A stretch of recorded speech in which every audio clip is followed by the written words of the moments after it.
नबी फरमाते हैं ओ मेरे जानिसारो चाहने वालों, कलमा पढ़ने वालों, तुम्हें क्या मैं उन लोगों के बारे में ना बताऊं जो जन्नतियों में अशरफ है, आला है, सुंदर है, बेहतर है। सहाबा ने पूछा आका कौन है? नबी ने फरमाया हुमुलम उम्मती, जो जन्नतियों में अशरफ है, आला, सुंदर है, बेहतर है, कोई और नहीं, वो मेरी उम्मत के उलमा है। ये अब सुनो, यहां से एक एक पॉइंट उठाता हूं और उस पर तुम्हारे सिग्नेचर कराता हूं, फिर आगे बढ़ता हूं। सुनना चाह रहे? मैं ऐसा नहीं है जैसे बहुत तेज बोलूंगा, आंखें मीच कर डट जाऊंगा, तुम्हारे समझ में आया ना। जितनी देर सुनोगे, तबीयत से सुनोगे, उतनी देर सुनाऊंगा, फिर हट जाऊंगा जब आपको। लेकिन एक एक बात क्लियर करते हुए चलो। अब सुनो, नबी, हाँ बेटा बात मत करियो बाबू, बात नहीं। मेरे नबी ने फरमाया, क्या फरमाना? हर बात इंशाअल्लाह या तो कुरान पे लाके टेकूंगा या हदीस पे, ठीक है? या कुरान पे या हदीस पे लाके टेकूंगा। मेरे नबी फरमाते हैं मेरी उम्मत में 3 किस्म के गुनाहगार ऐसे हैं, अगर वो नमाज पढ़े तो उनकी नमाज अल्लाह की बारगाह में कबूल नहीं, रोजा रखे तो रोजा कबूल नहीं, ज़कात दे तो ज़कात कबूल नहीं, हज करे तो हज कबूल नहीं, तकरीर करे तो तकरीर कबूल नहीं, नात पढ़े तो नात कबूल नहीं, जलसा करे तो जलसा कबूल नहीं, चंदा दे तो चंदा देना या कोई भी इबादत अल्लाह की बारगाह में काबिल कबूल नहीं। कितने गुनाहगार हैं वो गुनाहगार कितने किस्म के बोलो? नबी ने फरमाया, अगर इजाजत हो तो हदीस पढ़ दूं। क़ाल क़ाल रसूलुल्लाह सल्लल्लाहु तआला अलैहि वसल्लम सलासा ला यक़बलुल्लाहु अज़्ज़ा वजल सरफ़न वला अदला आक़वमन्नाल व मुकज़्ज़िबुम बिक़द्र। मैंने हदीस भी पढ़ दी ताकि उलमा के सामने और बात पक्की हो जाए। कोई ये ना कहे उर्दू की बातें बता के चलेगा। समझ रहे? हाँ बेटा क्या हुआ, क्या ढूंढ रहे हो? ओ बाबू बैठ जाओ, हाँ मेरी तरफ तवज्जो रखो। नबी फरमाते सलासा, मेरी उम्मत में 3 किस्म के गुनाहगार ऐसे हैं। अब अगर इजाजत हो तो उन 3 गुनाहगारों को बताऊं कौन कौन से तुम्हारे गांव में? बोलो, सुनना चाह रहे हो? आप कहोगे यार ये तो पहली मर्तबा, इन्हें कैसे पता? इन्हें कैसे पता? अगर इजाजत हो तो बता दूं। देखना कौन ऐसा गुनाहगार है, वो गुनाह करने के बाद अगर नमाजें पढ़े तो नमाज कबूल नहीं, रोजे रखे तो रोजे कबूल नहीं, ज़कात दे तो ज़कात कबूल नहीं, हज करे तो हज कबूल नहीं। कौन सा ऐसा गुनाहगार है? सोच रहे होगे यार शराब पीने वाला तो नहीं है, सोच रहे होगे चोरी करने वाला तो नहीं है, सोच रहे होगे माँ बहन के साथ गलत हरकत करने वाला तो नहीं है, सोच रहे होगे यार किसी को कत्ल करने वाला तो नहीं है। सारे गुनाहगारों की फहरिस्त बनाओ और ढूंढो और तलाशो। मुफ्ती साहब से पूछो, अगर कोई शराब पी ले, बहुत बड़ा गुनाह अपनी जगह, शराब पीने के बाद पाक साफ है, नशे से बाहर है, नशा नहीं है, शराइत नमाज पाए जा रहे, अब नमाज पढ़े तो मुफ्ती साहब से पूछो नमाज होगी या नहीं होगी? मुफ्ती साहब कहेंगे शरअन उसकी नमाज हो जाएगी। फिर कौन सा गुनाह? किसी ने चोरी कर ली, चोरी करना बहुत बड़ा गुनाह, लेकिन पाक साफ है, कपड़े उसके पाक है, शराइत नमाज पाए जा रहा, नमाज पढ़ी, चोरी करने की सजा मिलेगी वो अपनी जगह, लेकिन नमाज पढ़ी तो नमाज कबूल होगी। ऐसे अगर किसी ने किसी को कत्ल किया या कोई भी गुनाह, मगर नबी फरमाते 3 गुनाह ऐसे हैं, अगर बंदा वो गुनाह कर ले तो अब नमाज पढ़ेगा तो नमाज रुक गई, रोजे रुक गए, ज़कात रुक गई, हज रुक गई, जलसा रुक गया,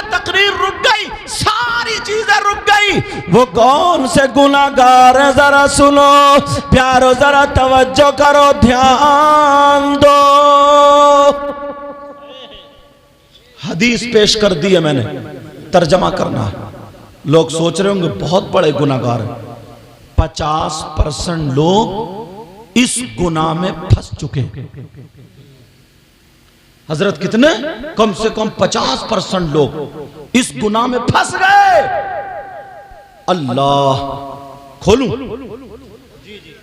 3 गुनाहगार। नंबर 1 सलासा ला यक़बलुल्लाहु अज़्ज़ा वजल सरफ़न वला अदला अला कुल्लि वालिदैहि। वो है जिसकी नमाजें नहीं होती, रोजे नहीं होते, ज़कात नहीं होती, हज नहीं होता, उसका जलसा नहीं होती, तकरीर नहीं होती। वो गुनाहगार कोई और नहीं, वो है जो अपनी माँ और बाप का कहना नहीं मानता, जो अपने माँ बाप को सताता है, जो अपने माँ बाप को तकलीफ देता है। कोई मौलाना कहे, कोई मुफ्ती साहब कहे, उनकी बात तो गलत हो सकती है, और अगर नबी कहे तो मानना ही पड़ेगा हमें। नबी की बात गलत नहीं। अब नबी फरमाते हैं जो माँ बाप को सताता, माँ बाप का कहना नहीं मानता, माँ बाप को तकलीफ देता है, चाहे वो मौलाना हो या इमाम साहब हो, पीर साहब हो, हाफिज हो, कारी हो, हाजी साहब हो, कोई भी हो, अगर उसके माँ बाप उससे नाराज है तो नबी भी नाराज और उनका खुदा भी नाराज। उसकी कोई इबादत अल्लाह की बारगाह में काबिल कबूल नहीं। बड़ी बात है ये, मगर लोग इस चीज को नहीं देखते। बेटा बात मत करियो बाबू। नबी फरमाते 3 लोग ऐसे हैं, उनमें से एक माँ बाप का नाफरमान। अच्छा यहीं से एक बात और बताओ, तुम हो, तुम्हारे रिलेशंस, तुम्हारा बेटा भी है, बेटी भी है, बीबी भी है, दामाद भी है जिनकी शादी हो गई है, भाई भी है, बहन भी है, माँ भी है, बाप भी, चचा, ताऊ, खालू, मामू, फूफा, फूफी, ये सारे के सारे लोग होते नहीं होते। अब इन सारी रिश्तेदारियों में, चाहे बेटा हो, बेटी हो, बीबी हो, कोई भी हो, इन तमाम रिश्तेदारियों में ये देखो तुम पर सबसे ज्यादा हक किसका है? तुम्हारी बेटी भी है। अब पूछो बेटी का ज्यादा हक है, बेटे का ज्यादा हक है, बीबी का ज्यादा हक है, किसका ज्यादा हक है पूछो? मगर पूछोगे किससे? अगर किसी मौलाना से पूछो तो कोई ये कह दे मैं इनकी नहीं मानता। किसी पीर साहब की पूछो तो पीरों में तो वैसे झगड़े फैले पड़े, दुकानें बांट ली अपनी अपनी, इधर के मेरे, इधर के तेरे, तू मेरा नहीं मैं तेरा नहीं, समझे? बात बात पीर तो फिर छोटी सी प्रिया ना, प्रिया वो भी 2-3 खादिम लिए घूम रहा। लेकिन सुनो, किससे पूछोगे? फिर नबी की तरफ चलना पड़ेगा। किसकी तरफ चलना पड़ेगा? इस्लाम से पूछो। इस्लाम तू बताओ मर्दों पर सबसे ज्यादा किसका है? बेटे का या बेटी का, चचा का या ताऊ का, साले का या साली का, बीबी का या बहन का है? तो इस्लाम ये कहता है मर्दों पर सबसे ज्यादा हक उसकी माँ और बाप का है। बेटा माइक दबना नहीं चाहिए बाबू, ठीक है? आवाज को दबा रहा जब ज्यादा उठा रहा हूं तुम समझ रहे मेरी बात? सबसे ज्यादा हक किसका बोलो? अब ईमानदारी से बताइए, जितने कपड़े बीबी के बन रहे हैं उतने अम्मा के बन रहे हैं? बोलो। जितने खर्चा बेटों पे और बेटियों पे हो रहा उतना खर्चा अम्मा पे हो रहा। एक बेहुदा था, बेहुदा गांव का रहने वाला, उल्टा बात उल्टा ही है, हटौवी रहती उसकी, हटौवी पता नहीं बोलेगा तो कैसे बोलेगा। उसकी बीवी में और उसकी मां में थोड़ी सी अनबन हो गई। अब बीबी भी नहीं चुप रही, अम्मा भी नहीं चुप रही है। अब ये जो थे बेवकूफ बैठे हुए थे, अब ये सोचता रहा यार किसकी बात कहूं, किसकी नहीं कहूं, किसकी कहूं, किसका क्या लूं, हाँ किसका बुरा हूं, किसका अच्छा हूं। अब ये इस चक्कर में अब जब काफी देर हो गई तो बीबी की तरफ को हाथ जोड़ के बोला, ओ मेरी मां चुप जा। आहिस्ता हंसो, तुम तो इतनी जोर से हंस रहे होगे साहब। बीवी से बोला, ओ मेरी मां चुप जा। बीवी हो गई अम्मा।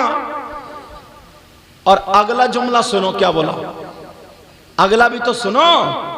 बीवी से बोला, ओ मेरी मां चुप जा। और अम्मा की तरफ को हाथ करके बोला, ये तो कुतिया भौंक रही है, भौंकने दे। अल्लाह मेरी तौबा, अम्मा हो गई कुतिया। अब इस बेवकूफ से ये पूछो, तू अपने आप को गाली दे रहा है नहीं? कुतिया का बच्चा भी तो पिल्ला होता है। अब तू कौन हुआ?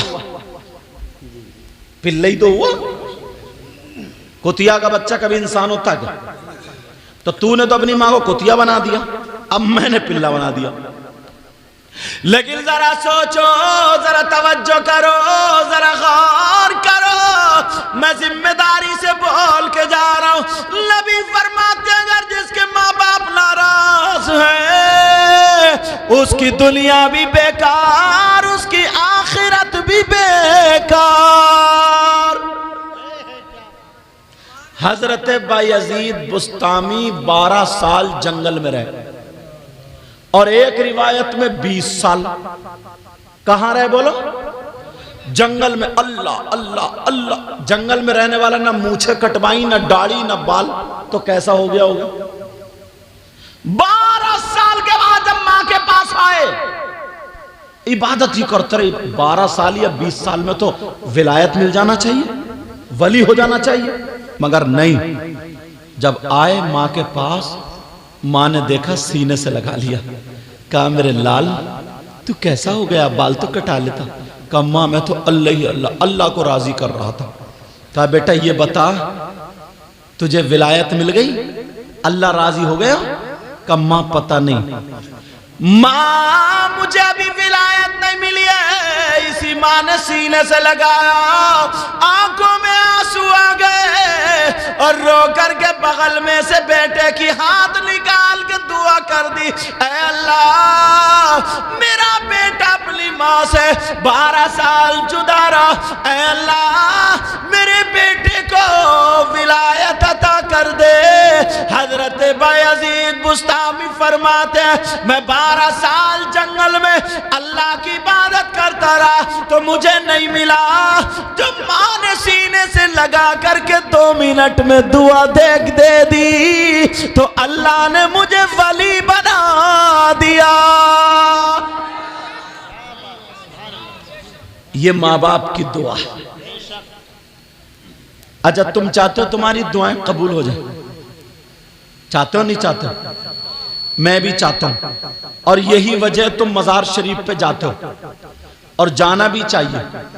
मगर एक बात बताऊं, मजारों पर मर्दों का जाना जायज है, औरतों का जाना जायज? बोलो बोलो, औरतों का जाना जायज। मगर तुम का धान लगाने ये अगरबत्ती लिए घूम रही है मजार पर। बोलो है कि नहीं है? मगर जो बात सच्ची हम तो वही कह के जाएंगे, औरतों का मज़ारात पर जाना जायज नहीं। मर्द जाएं मजार शरीफ से 4 कदम पीछे हटके जितनी कुरान की सूरतें याद हैं वो पढ़ें, या सूरह बकर की शुरू और आखिरी आयतें पढ़ें, कुल हुवल्लाह 11 मरतबा पढ़ लें, और पढ़ के उनकी रूह को इसाले सवाब कर दे, उनका वास्ता दे करके अल्लाह से दुआ मांगे। समझ रहे मेरी बात? लेकिन सुनो, तुम जाते हो, कितनी मर्तबा मज़ारों पे गए हो, कहां कहां गए हो, कितनी दुआएं मांगी हैं, तुम्हारी सबकी दुआ एकदम कबूल हो गई? बोलो नहीं।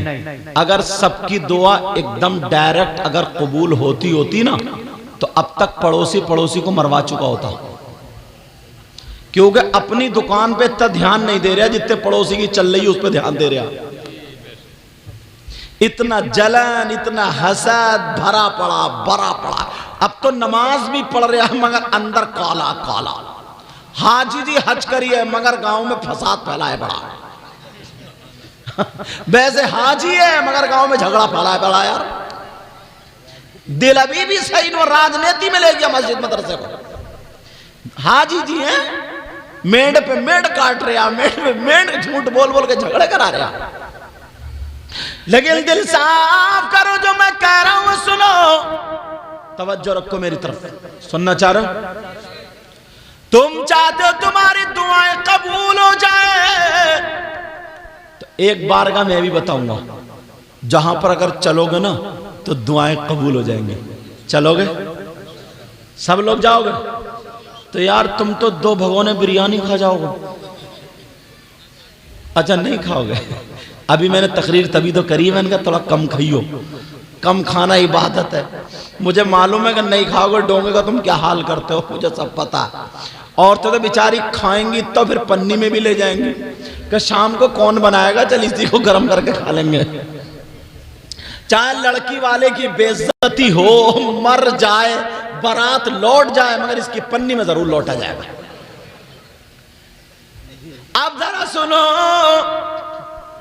एक बार का ऐसी बता रहा हूं जहां पर 100 के 100% दुआ कबूल।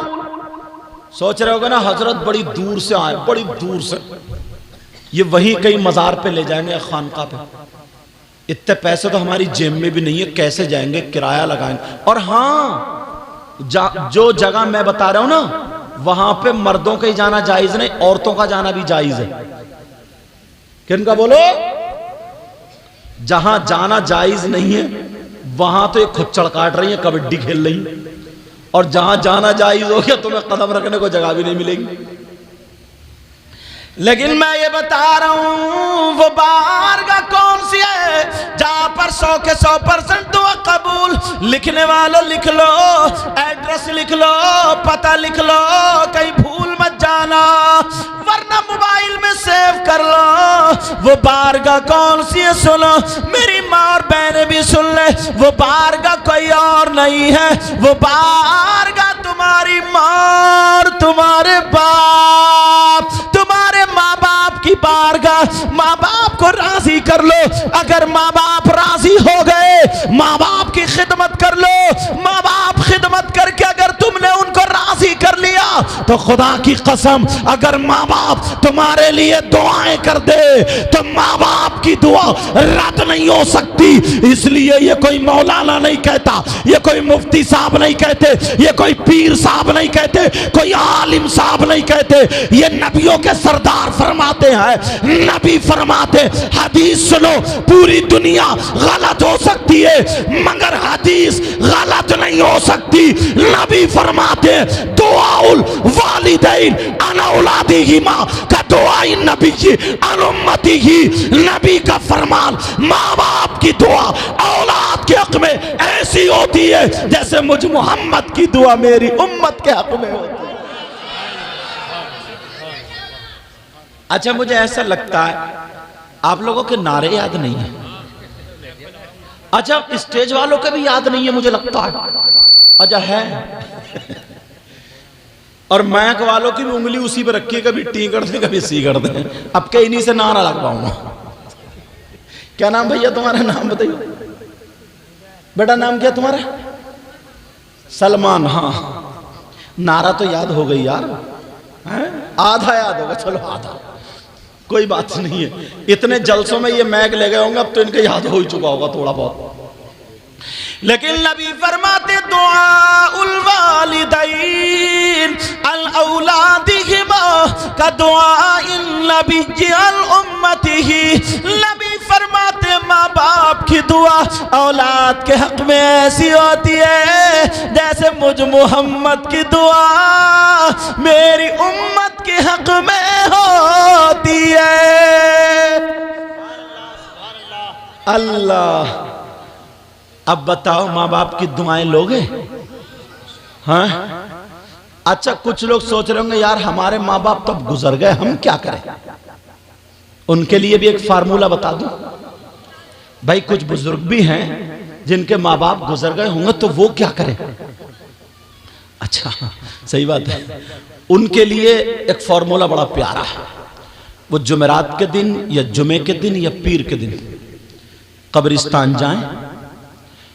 अगर उनके माँ की कब्र या बाप की कब्र वहां तक जाया जा सकता है, किसी की कब्र पे पाँव ना रखें, किसी की कब्र को कूदे ना, किसी को तकलीफ ना हो, अगर वहां तक रास्ता है जाने का, अगर वहां तक जाया जा सकता तो चला जाए। जूते चप्पल कब्रिस्तान के बाहर, समझ रहे? मोबाइल बंद करो बेटा, ओ बच्चे मोबाइल बंद करो। जूता चप्पल क्या है? बाहर। और अगर जाने की जगह नहीं है ना तो किसी दूसरे भाई की कब्र पे कूद के जाना, पांव रख के जाना, ये जायज नहीं है। कब्रिस्तान के गेट पे खड़ा हो जाए, सूरह बकर की शुरू और आखिरी आयतें पढ़े, और अगर ये भी याद नहीं है ना तो कुल अल्लाह पढ़ ले 11 मरतबा। और अगर कुल अल्लाह भी याद नहीं है तो मैं समझ रहा हूं इससे बड़ा कुबड्डा कोई नहीं। फिर तो खाली यही खाने का मुसलमान रहेगा और बाकी कुछ नहीं। समझ रहे हैं ना मेरी बात? खाली कुबड्डा। कुल अल्लाह तो याद ही है ना, कम बोल रहे हो, क्या बात है? क्या ये भी यही चल रही है जैसे तू पढ़ रहा वैसे मैं पढ़ूंगा? अच्छा, इस मारे नहीं बोल रहा कहीं सुनने ना लगे। अरे हजरत, एक जगह हो गया, कारी वसीम साहब, नाम नहीं लूंगी कुछ चैनल में आ जाता, कारी साहब किबला थे। कारी साहब, उनकी ख्वाहिश थी ना मेरे अब्बा की नमाज जनाजा सैयद साहब पढ़ा दें मेरे बारे में। तो उन्होंने फ़ोन किया, बोले हज़रत ज़ोहर की नमाज के बाद मेरे वालिद साहब की नमाज जनाजा मेरी ख्वाहिश है आप पढ़ा दें हज़रत। मैं भी इलाके में ही था, मैंने कहा चलो शाम को वहीं पास में रहना। तो मैं भी अपने कुर्ता पैजामा पहने टोपी ओढ़ के चला गया, रुमाल लेके। तो बहुत सारे लोग थे नमाज जनाजा में, बहुत सारे लोग। गर्मी के दिन थे हज़रत, खेत में हुई नमाज जनाजा, मैंने पढ़ा दी। तो बहुत लोग मिट्टी दे रहे थे, तो मैंने सोचा आम के पेड़ खड़े थे उस खेत में, तो मैं आम के पेड़ के नीचे खड़ा हो गया थोड़ी देर। मैंने कहा छाई ले लूं और यहां से रश कम हो जाएगा ना तभी मिट्टी दूंगा। अब लोग जब कम हुए, 10-12 लोग मेरे साथ में खड़े हो गए। मिलने जुलने वाले रहते ही, पहले जो थे मोहब्बत करने वाले रहते थे, अब कैसे खड़े होते? सेल्फी लेने वाले बराबर। कहते हजरत एक सेल्फी ले ले। बड़ी ईमानदारी से पूछता है, बड़ा नेक काम करने आया ये सही बता रहे, बड़ी प्यार से हजरत हजरत एक सेल्फी ले लूं, जैसे पता नहीं कौन सा जन्नत में ले जाने का काम करने आया ही। लेकिन खैर सुनो, अब जो थी हम चले मिट्टी देने के लिए बाद में, तो हमारे आगे आगे एक भाई थे। अब जब वो मिट्टी देने गए, उन्होंने मिट्टी उठाई, काफी देर पढ़ते रहे, झूमते रहे, मुंह टेढ़ा करते रहे, चबाते रहे, और सब लोग देख रहे हैं यार गांव में इसकी तरह मिट्टी कोई नहीं देता। और मैं पसीने पसीने, और इसने 2-3 मिनट मारी फूंक और मिट्टी डाली। मैं समझ गया इसके दुआ याद नहीं है, क्योंकि मिट्टी देने की दुआ कितनी है? पहली मिट्टी मिन्हा खलकनाकुम, बस इतनी से मिन्हा खलकनाकुम। देर लगी जो 4-5 मिनट ये ऐसे करता रहा, वैसे करता रहा, झूमता रहा, हिलता रहा, मुंह टेढ़ा करता रहा, चबाता रहा, जैसे बड़ा कर्रा निकल लिया। और मैं समझ गया इस साला नाटक कर रहा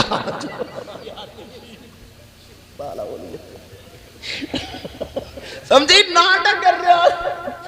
अब ये चबादरा को फूल, और मैं पसीने पसीने, दिल घबराने लगा। मैंने कहा चल आज तू मिट्टी दे ले, तेरी भी मिट्टी मैं ही दे दूंगा। दोबारा फिर उसने मिट्टी दी, इतनी देर कि मिन्हा खलकनाकुम वफीहा नुईदुकुम व मिन्हा नुखरिजुकुम तारतन उखरा, इतने टाइम लगे। उसने जब मिट्टी दे ली, मैंने कहा मिन्हा खलकनाकुम वफीहा नुईदुकुम व मिन्हा नुखरिजुकुम तारतन उखरा। मैंने पकड़ लिया, मैंने कहा भाई साहब जरा मिट्टी देने की दुआ सुनाओ। मैंने कहा मिट्टी देने की दुआ सुनाओ, पसीने पसीने हो गया हूं, मिट्टी देने की दुआ सुनाओ। अब वो कहने लगा आप कौन हो? तो जित अरे तुम नहीं जानते सैयद साहब मुफ्ती साहब, यूं उल्टा सीधा मेरे बारे में, इतना अच्छा नहीं हूं मैं, मगर वो उनकी मोहब्बत, उन्होंने जाने क्या क्या। अच्छा तो अब ये डर गया, बोले अरे यार हजरत है मुझे क्या पता। मैंने कहा मिट्टी देने की दुआ सुनाओ। 8-10-20 लोग और इकट्ठे हो गए। मैंने कहा दुआ सुनाओ ना। तो कहने लगा हजरत माफ कर दो, मेरे भी पूरी दुआ याद नहीं, आधी याद है। मैंने कहा या अल्लाह तेरी आधी 5 मिनट में हुई है, पूरी होती तो गांव को तबाह कर देता तू। आधी, मैंने कहा चल आधी सुना। मैंने कहा देखूं तो, मैंने कहा चल आधी सुना। अब सर को जाकर बोला हजरत वो भी कच्ची है। यार हद हो गई है मुसलमानों की, लड़ाई करने में सबसे आगे, झगड़ा करने में सबसे आगे, एक दूसरे के साथ गद्दारी करने में सबसे आगे, हड़प करने में सबसे आगे, गालियां बकने में सबसे आगे, और ये चीजें याद नहीं। अब बताओ कितनी गलत बात है। मैं जो बता रहा था वो सुनो। नबी फरमाते दुआ उल वालिदैन अला औलादिहिमा का दुआ इल नबी अल उम्मतिही।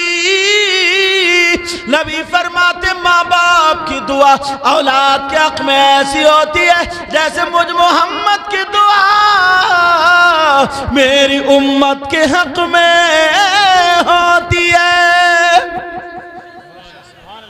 ये दोनों कमेटी वाले कहां चले? अच्छा जनरेटर में तेल देखने, हाँ सही कर रहे हैं। मैं समझा बिल्ला लगा लिया तो मैं सब जायज हो गया। अच्छा दो आदमी देखोगे क्या तेल, या एक को तेंदुआ उठा लेगा मारे जा रहे डर के मारे? बातें करते हुए जाएंगे दोनों। लेकिन मेरी तरफ तवज्जो दो। नबी ने फरमाया जो माँ बाप का नाफरमान उसकी कोई भी इबादत काबिल कबूल नहीं, उसकी कोई भी इबादत। मेरी बहनें आप, तो मैंने बताया सबसे ज्यादा मर्दों पर किसका हक है? बोलो बोलो, माँ बाप का। अच्छा औरतों के भी रिश्तेदार होते हैं, औरतों के भी यही सब रिश्तेदार। अब इस्लाम से ये पूछो, किससे पूछोगे? किससे पूछोगे बोलो? तुम्हारे गांव में अगर किसी का नाम इस्लाम हो तो सुबह को उसी के घर मत पहुंच जाइयो, बता हजरत कह रहे थे। वो इस्लाम नहीं, ये मजहब इस्लाम की बात कर रहा हूं।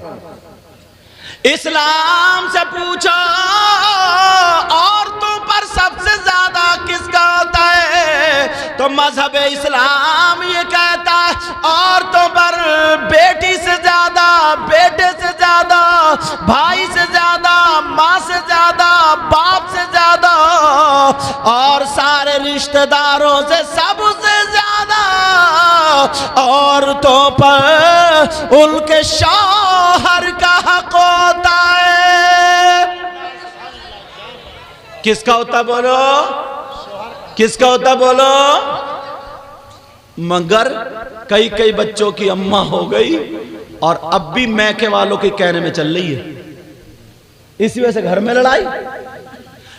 औरतों को शौहर की इजाजत के बगैर घर से कदम निकालना जायज नहीं।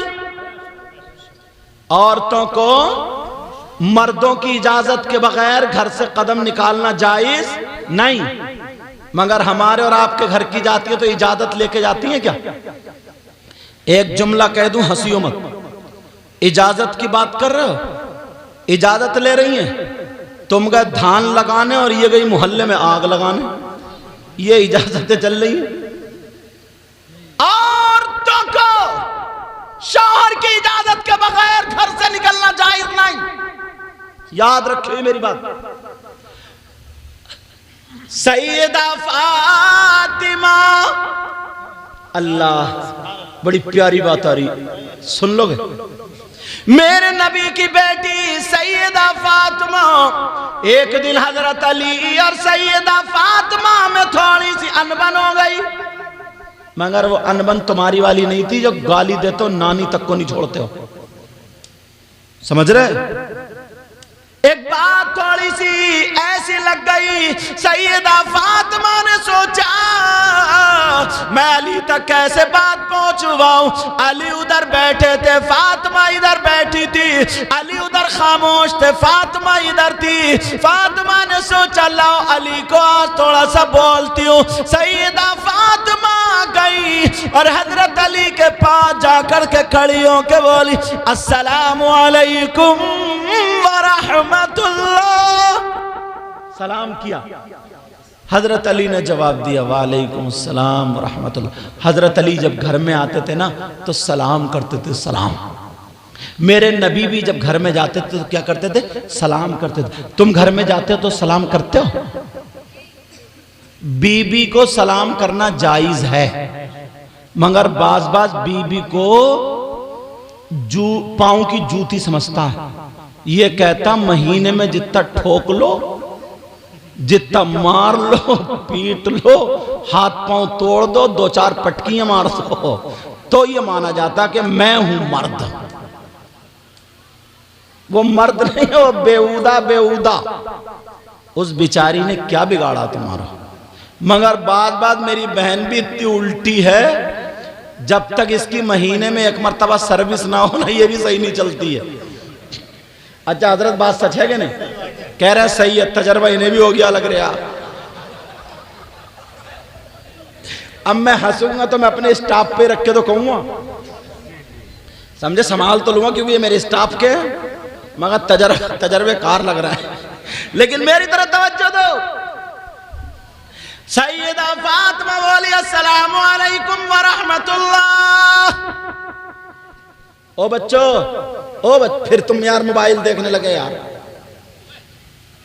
अब के तुम्हें बुला के ना तकरीर कराना शुरू कर दूं तो पता चलेगा कितनी कर्री बढ़ती है।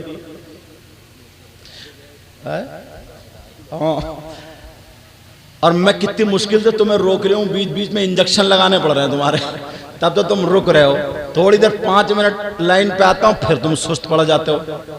एनर्जी के इंजेक्शन लग रहे हैं इनके। सैयदा फातिमा इधर है, हजरत अली उधर है, जा करके बोली अस्सलाम वालेकुम व रहमतुल्लाह। अली ने जवाब दे दिया मगर ऊपर को नहीं देखा। फातिमा खांसने लगी। अली ने ऐसे देखा दुस्तीदा आंखों से, कहा फातिमा बताओ क्यों आई हो, क्या चाहती हो? फातिमा ने सोचा लाओ आज अली के सर पे 2-3 कर्री बातें रख दूं। फातिमा कहने लगी मेरे सरताज इजाजत लेने आई हूं, इजाजत। क्या लेने आई हूं? इजाजत। अच्छा, ये इजाजत कई जगह होती है। एक मुकर्रिर लोग, एक शायर लोग भी, जब तकरीर हो गई, जलसा हो गया, तो कमेटी वालों से कहते हैं हाँ भाई लाओ इजाजत दो, इजाजत। तो इजाजत का मतलब यह लिफाफा। यही होता है ना। एक जगह कह दिया तो मैंने कहा हाँ ठीक है जाओ इजाजत है। फिर घूम घाम के बोले अच्छा कहाँ गए सदर साहब? अरे क्यों भाई क्यों? बोले इजाजत चाहिए। इजाजत का मतलब समझ शाहिर साहब, एक के 500 रुपए कम रह गए थे नजराने में, तो वो घूम के लौट पेर को होता। मैंने कहा क्यों घूम रहे हो? बोले इजाजत रह गई है। तो मैंने कहा 500 वाली है या 1000 वाली है? मुझ जैसा आदमी कहाँ चूके। तो मैंने कहा थोड़ी अगर 1000 से नीचे की हो तो लाओ मैं दिए दे रही हूँ। अपने लिफाफे में से निकाल के, काहे को सदर साहब को गांव वालों ने भी रपटाया और तुम भी रपटा रहे हो, समझ रहे? तो इजाजत कई जगह जो जलसा कराता उनसे पूछो। ये हम लोग तो, हमें सही ईमानदारी बता रहा हूँ, हम लोगों को ना ये कुर्सी रखी हुई मिलती है, बिरयानी पकाई मिलती है, हम लोगों को सारी चीजें। इनसे पूछो इन्हें लकड़ी इकट्ठी करनी पड़ेंगी, चावल कहाँ से तो जाके बिरयानी बनती। पूरे गांव में चंदा करना पड़ता है, ये सजाना पड़ता, फिर भी इनका दिल मछली की तरह तड़पता रहता, पता नहीं हजरत आएंगे या नहीं आएंगे, आएंगे या नहीं आएंगे। और फिर भी पता नहीं तकरीर सही होगी या नहीं होगी, क्या होगा। अगर जलसा कामयाब हो गया ना तो लोग कहते हैं यार अच्छे मौलाना थे भाई, देखो जलसा बढ़िया रहा भाई तुम्हारा जलसा, बस बेचारे को इतना मिलता। और अगर थोड़ी वैसा रह गया ना मामला, कह रहे यार सब पैसा बर्बाद कर दिया यार तुम, बेचारे इतनी मेहनत है। इन इमाम लोगों को बड़ी बाज तो इमाम साहब का बैग बन जाता, बैग। गलती तुम करते हो, उल्टे सीधे रिश्ते कर लेते हो, उल्टी सीधी शादी कर लेते हो, वहां पे रिश्ते करते हो जहां करने के नहीं होते। अब इमाम साहब अगर निकाह पढ़ा रहे हैं तो इनकी इमामत गई, और नहीं पढ़ा रहे हैं तो गई। इस बेचारे का गला घोट के मार दो। अरे सही बता रहा हूं ना सर। यहाँ के इमाम साहब कौन से? माशाल्लाह इमाम साहब खूबसूरत है, अच्छे हैं। कहाँ रहते हो? मुंडिया मजरा। तुम्हारा बैग तो ठीक है ना? अल्हम्दुलिल्लाह। इनका बैग ठीक रहेगा मुझे उम्मीद है। बाज गांव में इमाम को बदलने का फैशन है, फैशन। नमाज एक टाइम की संभल के नहीं पड़े, बोले भाई इमाम बदलो यार, मजा नहीं आ रहा। ऐसे बेहूदे गाँवों में होते हैं। बोले बहुत दिन हो गए रहते हुए, पुराने हो गए, पुराने अब्बा पुराने हो गए तो अब्बा को बदलोगे क्या? सोचने की बात है। लेकिन जरा सुनो, बात सुनो, तवज्जो रखो। सैयदा फातिमा कहने लगी मेरे सरताज मैं इजाजत लेने आई हूं। अली बोले इजाजत का जी? हाँ सुन लो। अली बोले इजाजत का जी? काहे की इजाजत? फातिमा बोली लाओ और थोड़ा अली को हल्का सा परेशान करके देखूं। मियां बीबी थे, थोड़ी प्यार मोहब्बत की बात थी। फातिमा मुस्कुरा करके कहने लगी, ओ मेरे सरताज, मैं अपने अब्बा के घर जा रही हूं। अली बोले क्यों, क्या बता दोगे? बेटा मैं मदरसे में ले जाकर पीटता बहुत हूं, तो मैं तकरीर करने में सीधा लग रहा हूं, वरना बहुत पीटता हूं बच्चों को। कर्री वाली पढ़ाई करता हूं, मदरसे में ले जाता हूं मैं। पढ़ पढ़ के लड़के मुफ्ती बने, और जब तक सख्ती नहीं होगी उस वक्त तक कामयाबी नहीं होगी। ओरिजिनल माल निकालो, ओरिजिनल माल। समझ में आ रही बात? और जहां ऐसे ही होगा, अरे चल छोड़ हट, चल छोड़, जो उल्टा सीधा सुना के चला गया तो वो ऐसे ही रहते हैं, छान के फटक के कीड़े मकोड़े सब निकल जाते हैं। इसलिए अगर तुम अपने बच्चों को पढ़ाओ तो उस्ताद से ये कहिए ना कि हड्डी हड्डी हमारी, बाकी सब तुम्हारा, तब फिर देखो वो कैसा पढ़ाएगा। सख्ती बर्दाश्त करके तभी तो मुसल्ले पे चमकता हुआ, कुर्सी पे बैठता हुआ आगे बढ़ेगा। हदीस पर हदीस, कुरान पर कुरान, जैसे चाहेगा करेगा तभी तो करेगा। और जब लुसड़ा रह जाएगा तो क्या करेगा?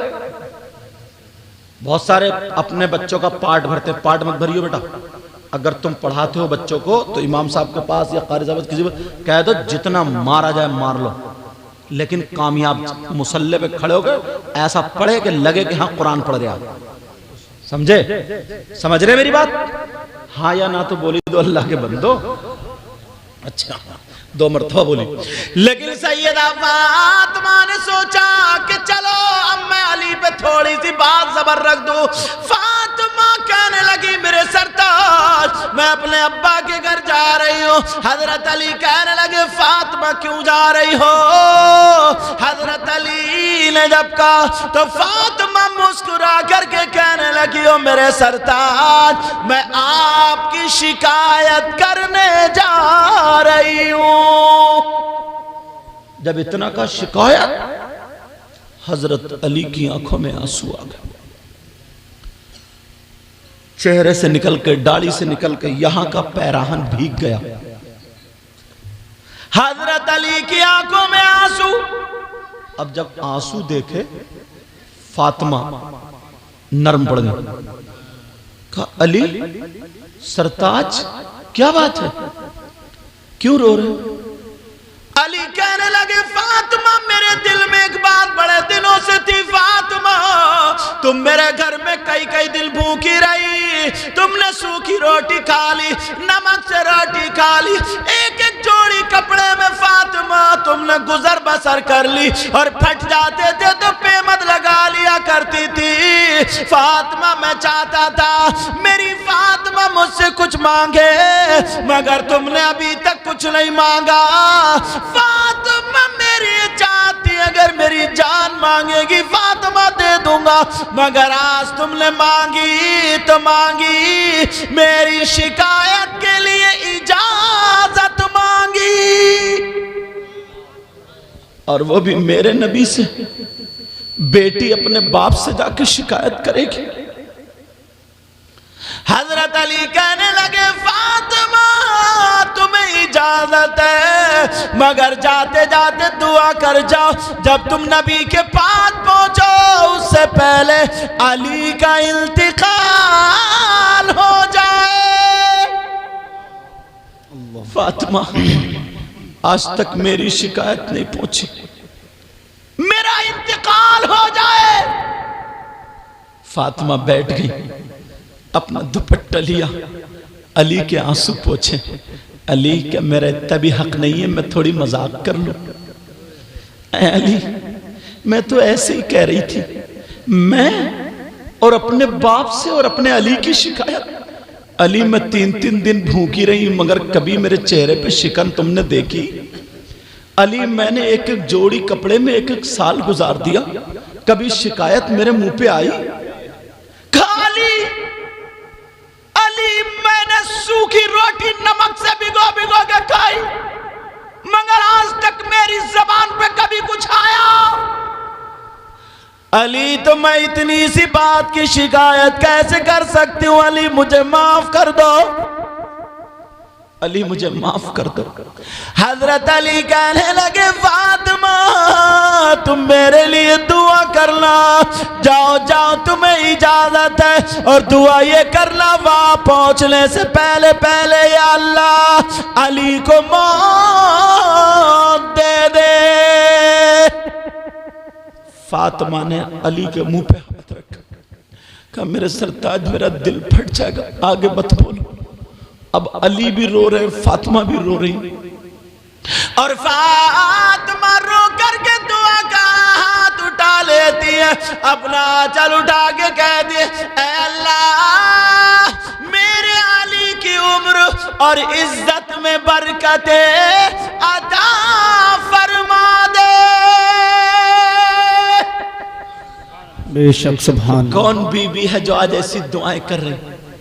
मेरी बहनों, अगर तुम्हारी मर्जी के कपड़े ना बने तुम मोहल्ले में शिकायतें कर देती हो। अपने मैके में जाकर के तुमने अपने शौहर को कितना बेइज्जत किया। ये नबी की बेटी है, जरा फातिमा को देखो। लेकिन अली रो गए। अली कहने लगे फातिमा तुमने जिंदगी में पहली मर्तबा मुझसे कोई चीज मांगी, भले मेरी जान मांगती देता, खून का कतरा कतरा मांगती देता, गर्दन मांगती देता, इजाजत मांगे जाओ मेरा कुछ भी हो, चली जाओ चली जाओ, तुम्हारे लिए इजाजत है। फातिमा कहने लगी नहीं मेरे सरताज नहीं जाऊंगी, मुझे माफ कर दो, मैं तो वैसे ही कह रही थी। आपने सीरियस ले लिया उसको, आपने उसको दिल पे ले लिया। कहने लगी नहीं मेरे सरताज नहीं जाऊंगी। अली कहने लगे फातिमा मैंने दिल में अहद किया था एक दिन फातिमा मेरी जबान खोले जो मांगेगी उसको पूरा करूंगा, वो अहद है। फातिमा अब तो तुम्हें जाना पड़ेगा, चाहे मुझे मौत आया कुछ भी, अब तो तुम्हें जाना पड़ेगा। फातिमा कांप गई, मेरे सरताज आपका हुक्म है, वापस ले लो। फातिमा नहीं जाएगी, ले लो। हजरत अली ने कहा फातिमा तुम्हें जाना पड़ेगा, जाओ। अब क्योंकि जाना पड़ा इसलिए अली का हुक्म तो। अब फातिमा रोती हुई अपने अब्बा के घर शिकायत करने जा रही हैं। जो लड़कियां अपने शौहर की शिकायत करती हैं, हर घर में थोड़ी मोड़ी तो जरूर हो जाती है, जो शिकायत करती है वो सुने। और जो माँ और बाप अपनी बेटियों का गलत शय देते हैं और गलत उनको चढ़ाते हैं और ये कहते हैं कि आजा केस कर दूंगा और यूं कर दूंगा तू कर दूंगा, गलत उनको पढ़ाते हैं, वो कान खोल के सुन लें। मेरे नबी की बेटी रोती हुई चलती चली जा रही, उधर नबी को पता चला आज एक बेटी अपने शौहर की शिकायत करने अपने बाप के दरवाजे पर आ रही है। मेरे नबी ने दरवाजा बंद कर लिया। कहाँ है वो मूंछ वाले भाई और बाप जो अपनी बेटियों के घर को बर्बाद कर देते हैं? कहाँ है वो? का दरवाजा बंद कर लिया। सैयदा फातिमा गई, जब जाकर के देखा तो दरवाजा बंद। अब तो परेशान, अब्बा का दरवाजा बंद क्यों? पीछे पलट के देख रही है, काश अली मुझे बुला ले, अली बुला ले। सैयदा फातिमा ने दरवाजा खटखटाया, आवाज नहीं आई। अब फातिमा बोली अब्बा जान दरवाजा खोलिए। नबी ने आवाज जवाब नहीं दिया। दूसरी मर्तबा फिर कहा अब्बा जान दरवाजा खोलिए, फिर भी जवाब नहीं। तीसरी मर्तबा कहा अब्बा जान दरवाजा खोलिए। अंदर से अब जवाब आया। नबी बोले कौन है दरवाजे पर, कौन है? सैयदा फातिमा कहने लगी अब्बा जान आपकी बेटी फातिमा, आपके दिल का टुकड़ा फातिमा, आपकी आंखों का करार फातिमा, आपकी आंखों की ठंडक फातिमा, आपके दिल का करार सुकून चैन फातिमा।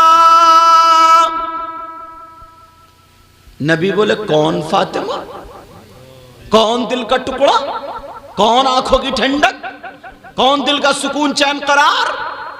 जैसे जानते ही नहीं। मालूम है ये बेटी कौन है? जब फातिमा आती थी ना तो नबियों के सरदार अपनी बेटी के लिए खड़े हो जाते थे। उस बेटी के लिए दरवाजा नहीं खोल रहे हैं, ये वो बेटी है। एक दिन सैयदा फातिमा नहा के आ रही, बाल थोड़े गीले थे। मेरे नबी मुस्कुराए। अब्बा जान आप क्यों मुस्कुरा रहे हैं? कहा बेटी मैंने जन्नत की हूरें भी देखी हैं मगर मेरी इस हूर की टक्कर की एक भी नहीं है। सुभान अल्लाह सुभान अल्लाह। एक दिन मेरे नबी बोले बेटी फातिमा तुम जिधर से निकल जाती हो ना और एक दिन के बाद भी अगर मैं उस रास्ते से गुजर जाऊं तो मैं तुम्हारी खुशबू से तुम्हें पहचान लेता हूं, मेरी फातिमा गुजर के गई। सुभान अल्लाह। एक दिन मेरे नबी ने ना अपनी बेटी को सीने से लगाया, कहा फातिमा पूरी दुनिया को सुकून तुम्हारे बाबा से मिलता है मगर तुम्हारे बाबा को अपनी बेटी फातिमा से मिलता है। बेशक सुभान अल्लाह। ऐसी बेटी के लिए नबी ने दरवाजा बंद कर लिया। है किसी की बेटी ऐसी? दरवाजा बंद कर लिया और का कौन है दरवाजे पर? सैयदा फातिमा के पांवों के नीचे की जमीन निकल गई। आज अब्बा जान ने मुझे नहीं पहचाना। कहा अब्बा जान मैं फातिमा हूं। कहा कौन फातिमा? अल्लाह। सैयदा फातिमा बोली रो करके अब्बा जान मैं हसन की मां फातिमा हूं। एक तो उधर अली रो रहे हैं घर पे, फातिमा रो रही, अंदर नबी रो रहे हैं। फातिमा बोली अब्बा जान मैं हसन की मां फातिमा। नबी बोले कौन हसन कौन फातिमा? हसन को भी नहीं जानते। सैयदा फातिमा फिर रोई और रो करके कहने लगी अब्बा जान मैं हुसैन की मां फातिमा हूं। नबी बोले कौन हुसैन कौन फातिमा? अल्लाह। नबी नमाज पढ़ रहे हैं, अल्लाह की इबादत कर रहे हैं, हुसैन आके पीठ पे बैठ गए, नबी सजदे से सर नहीं उठा रहे और आज कह रहे हैं कौन हुसैन?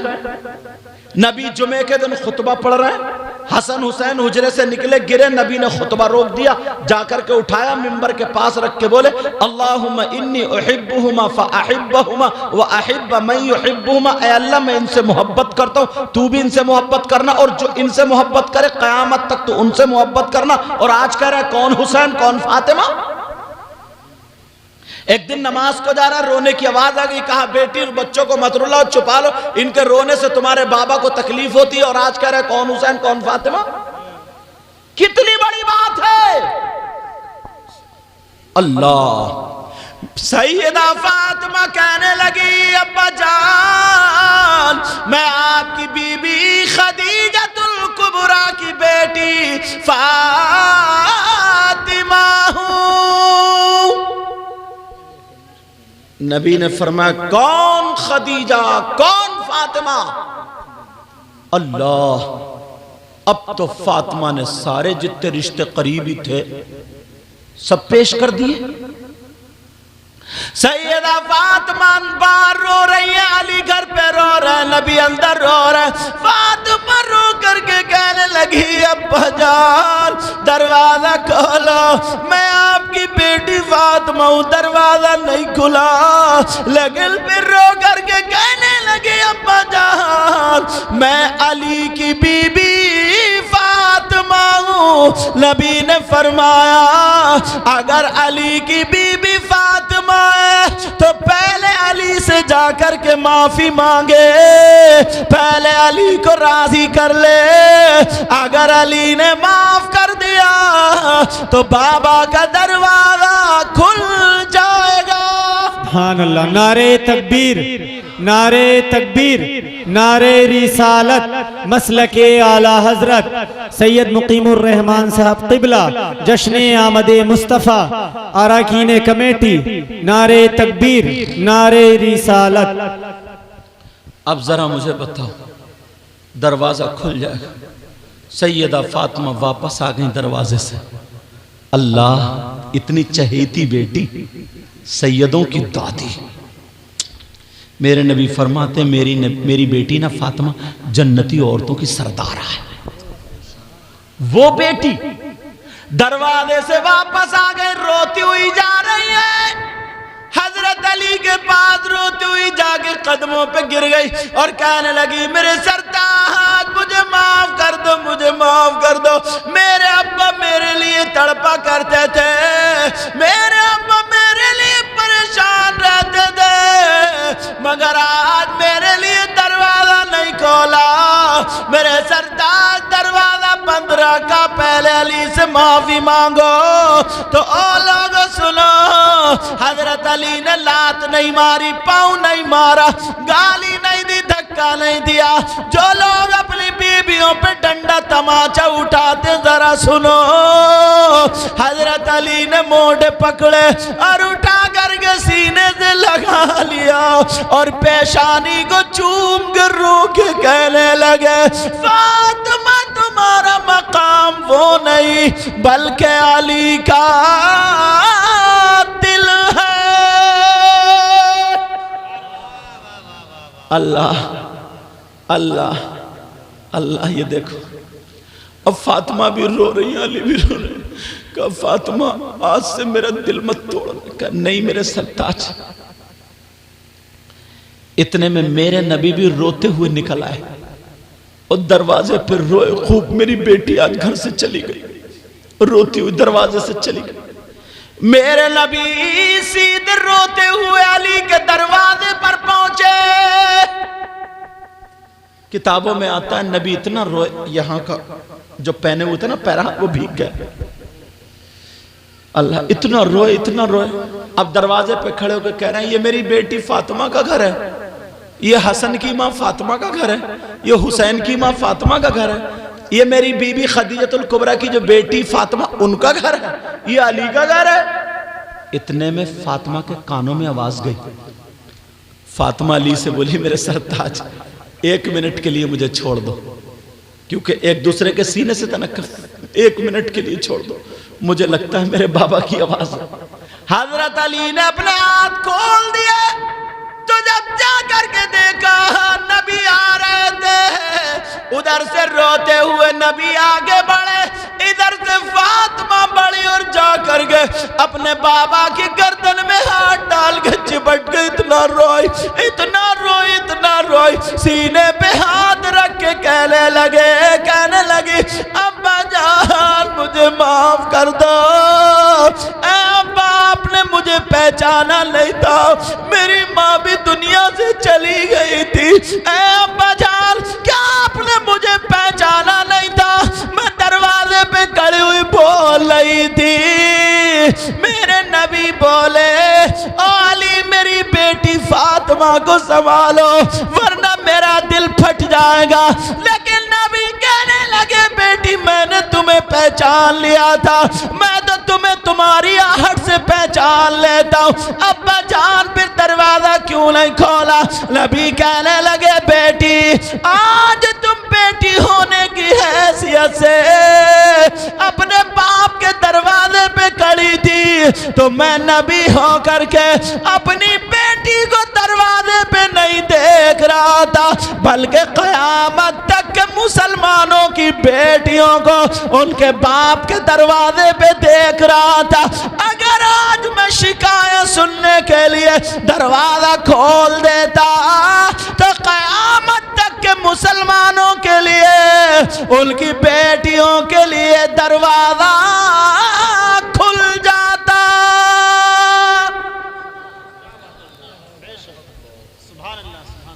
अब ऐसे मौके पर नबी ने यह फरमाया था कि मर्दों पर सबसे ज्यादा हक उसकी माँ और बाप का, और औरतों पर सबसे ज्यादा हक उसके शौहर का। एक हदीस है हजरत, वो औरत जो नमाज पढ़े फिर भी जन्नत में नहीं जाएगी, जो कुरान पढ़े फिर भी जन्नत में नहीं जाएगी, जो तस्बीह पढ़े फिर भी जन्नत में नहीं जाएगी। मेरी नाक पे दाना निकला, तकलीफ हो रही, सजदा करने में तकलीफ होती है। तो जो तस्बीह पढ़े फिर भी जन्नत में, बड़ी नेक औरत फिर भी जन्नत में नहीं। कौन औरत है वो?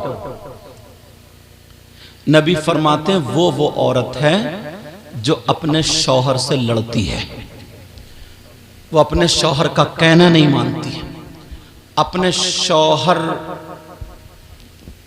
को सताती है, मायके में जाकर के उसको बेइज्जत करती है।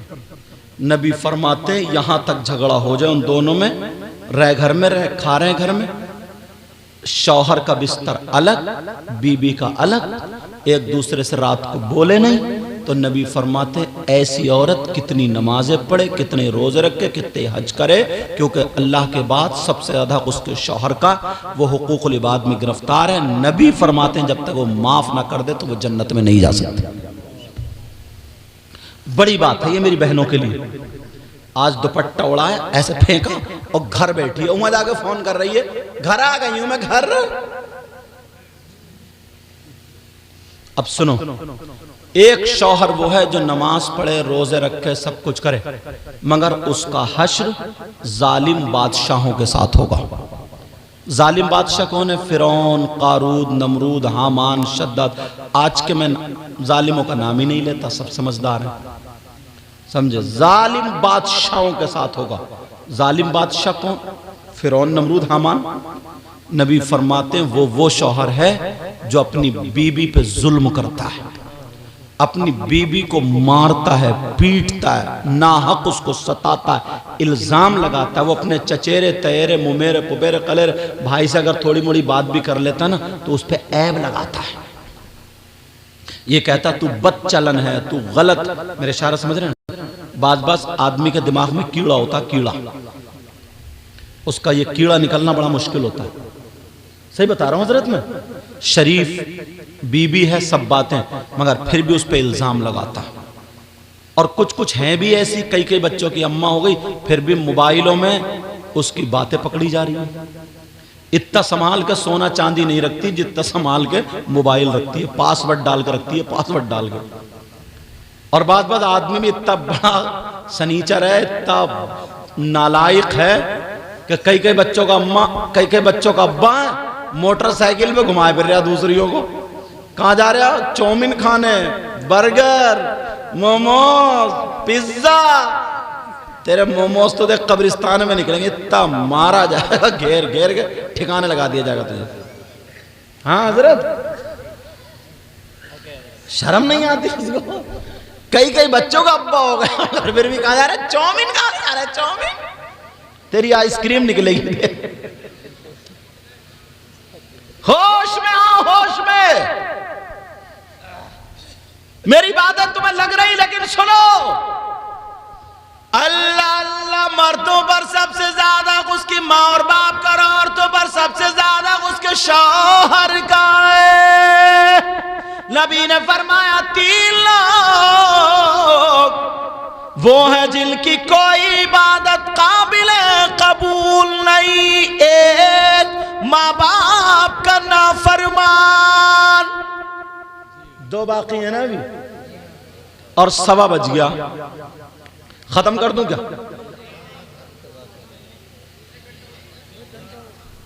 तो नारा तो लगाने दो तुम।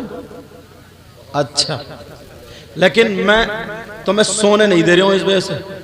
मैं चाह रहा हूं कि जब इतनी मुश्किल से बुला, जो मुझे दावत पेश की है मालूम है, शाहकार तरन्नुम, शायर इस्लाम, हाँ, मद्दाह खैरुल अनाम, शान अरब, जो शायर साहब, उन्होंने मुझे दावत दी थी और आज वो यहाँ दिखाई नहीं दे रहा। वो झारखंड में है, मुझे लगता है उड़ीसा में कहीं। बहरहाल उनकी मोहब्बत भरी दावत, तो सोच रहा हूं कुछ ना कुछ देखे जाऊं। अच्छा सुनो, एक बात और कांटे की सुनो। मैंने कहा ना एक पॉइंट उठाऊंगा और फिर बोलूंगा। अगर चलत फिरत करोगे तो फिर मैं हट जाऊंगा, क्योंकि मैं जो है लोगों को देख के तकरीर करता हूं। आंखें खोलो यार, एक शख्स तुम्हारे गांव में कोई ऐसा है, कैसा? तवज्जो रखना, किसी का मुर्गा मर जाए और वो मुर्गा घूरे पे फेंक गया, मर हुआ था, अब वो उस मुर्गे का गोश्त खाए, मुर्दार मुर्गे का, मरे हुए मुर्गे का।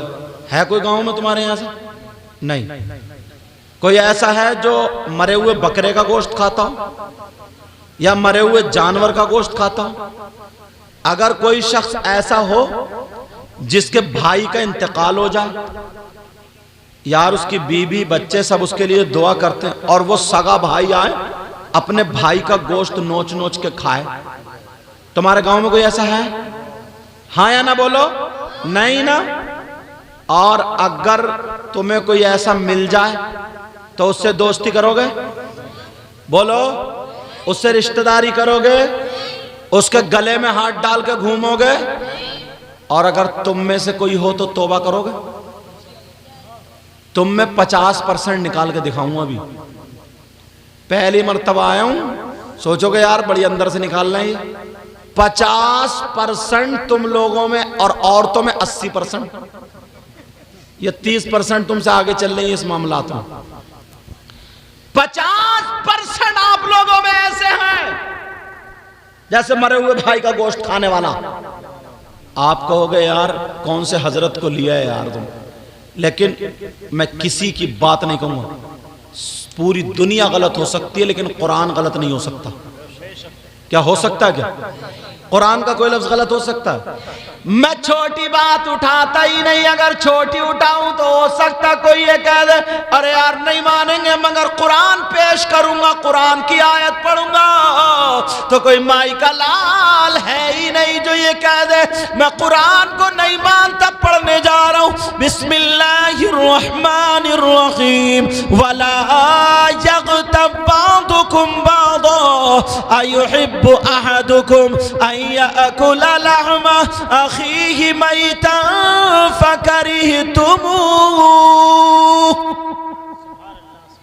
इनसे पूछो ये कुरान की आयत है कि नहीं है? तुम लोग भी इतना तो पढ़े हुए हो, तुम्हें भी पता होगा कुरान की आयत है। तुम अपने अपने मोबाइल में इसका तर्जमा देख लियो, लेकिन पहले मैं बता लूं, पहले मैं बताऊं, उसके बाद अगर गलत साबित हो जाए तो मुंह मांगा इनाम। समझ रहे?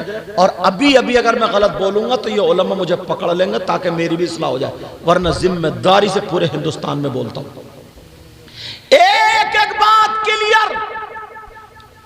अल्लाह ताला फरमाता ओ लोगों जरा सुनो, आप कहोगे हमारी 40-50 साल उम्र हो गई, हमने अभी तक नहीं देखा कि कोई अपने मरे हुए भाई का गोश्त खाता हो, मगर कुरान पढ़ने वालों सुनो, अल्लाह फरमाता है वला यग़तब बादुकुम बादा अयुहिब्बु अहदुकुम अन याकुला लहमा अखीहि मैतन फकरिहतुमूह। अल्लाह फरमाता अगर आपस में कोई एक दूसरे की गीबत करता, अगर चुगली करता, पीठ पीछे बुराई करता है, अब मुझे बताओ 50% गीबत करते हैं या नहीं करते हैं? चुगली करते हैं या नहीं करते हैं? पीठ पीछे बुराई करते हैं या नहीं करते हैं? लेकिन अल्लाह फरमाता है गीबत करने वाला, पीठ पीछे बुराई करने वाला, चुगली करने वाला ऐसा है जैसे अपने सगे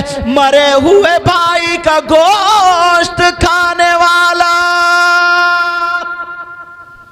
ऐसा है। अब कोई गीबत करेगा आज के बाद? हाँ ना बोलो। चुगली करेगा? तुमने मुझसे वायदा किया था, देखो कितने सच्चे हो, हाथ उठा कर तौबा करो।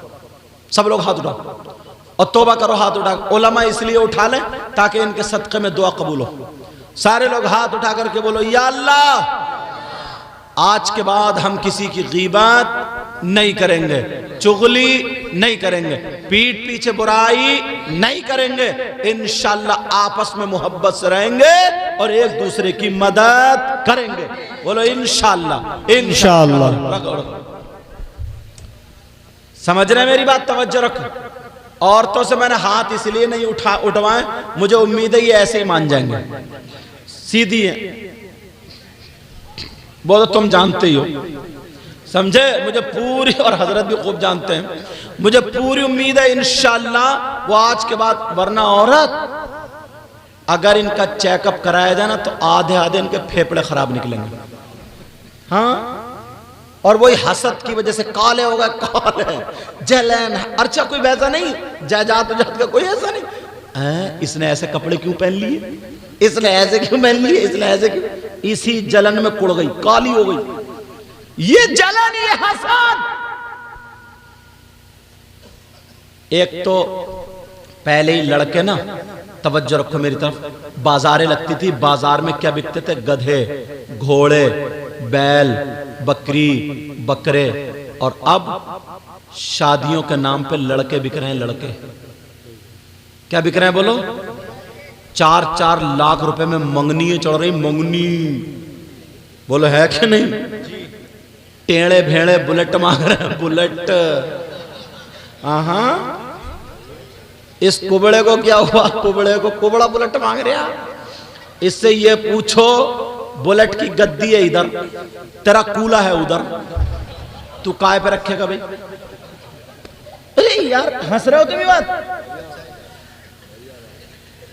पहले ही तय कर ले। और अम्मा इतनी बड़ी रिश्वतखोरी है, जब तक इसके कान झुमकों से लटक ना जाए उस वक्त तक इसे बहू पसंद नहीं आती है। बहू कहती है रिश्ता अच्छा नहीं है। और बहने जब तक जेबरी ना मिल जाए ना, पाजेब, इसका भी वो दूल्हा भाई ये ऐठू, ये भी ससुराल में दामादगिरी दिखाता, दामादगिरी।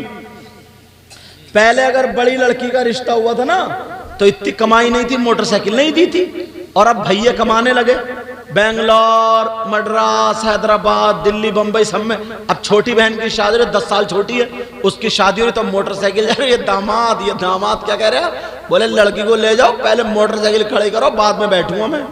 ये दामादगिरी दिखा रहे हैं, ये टेढ़ा, जबकि इसकी बच्ची भी होशियार होने वाली है, इसकी बच्ची भी होशियार होने, जबकि होना ये चाहिए था। ये कहता है ये मेरी बेटी की तरह, मेरी बहन की तरह, ये खूब करो और मैं भी इंशाल्लाह आगे बढ़ के करूंगा। तो उस दामाद की इज्जत होती घर में, इज्जत।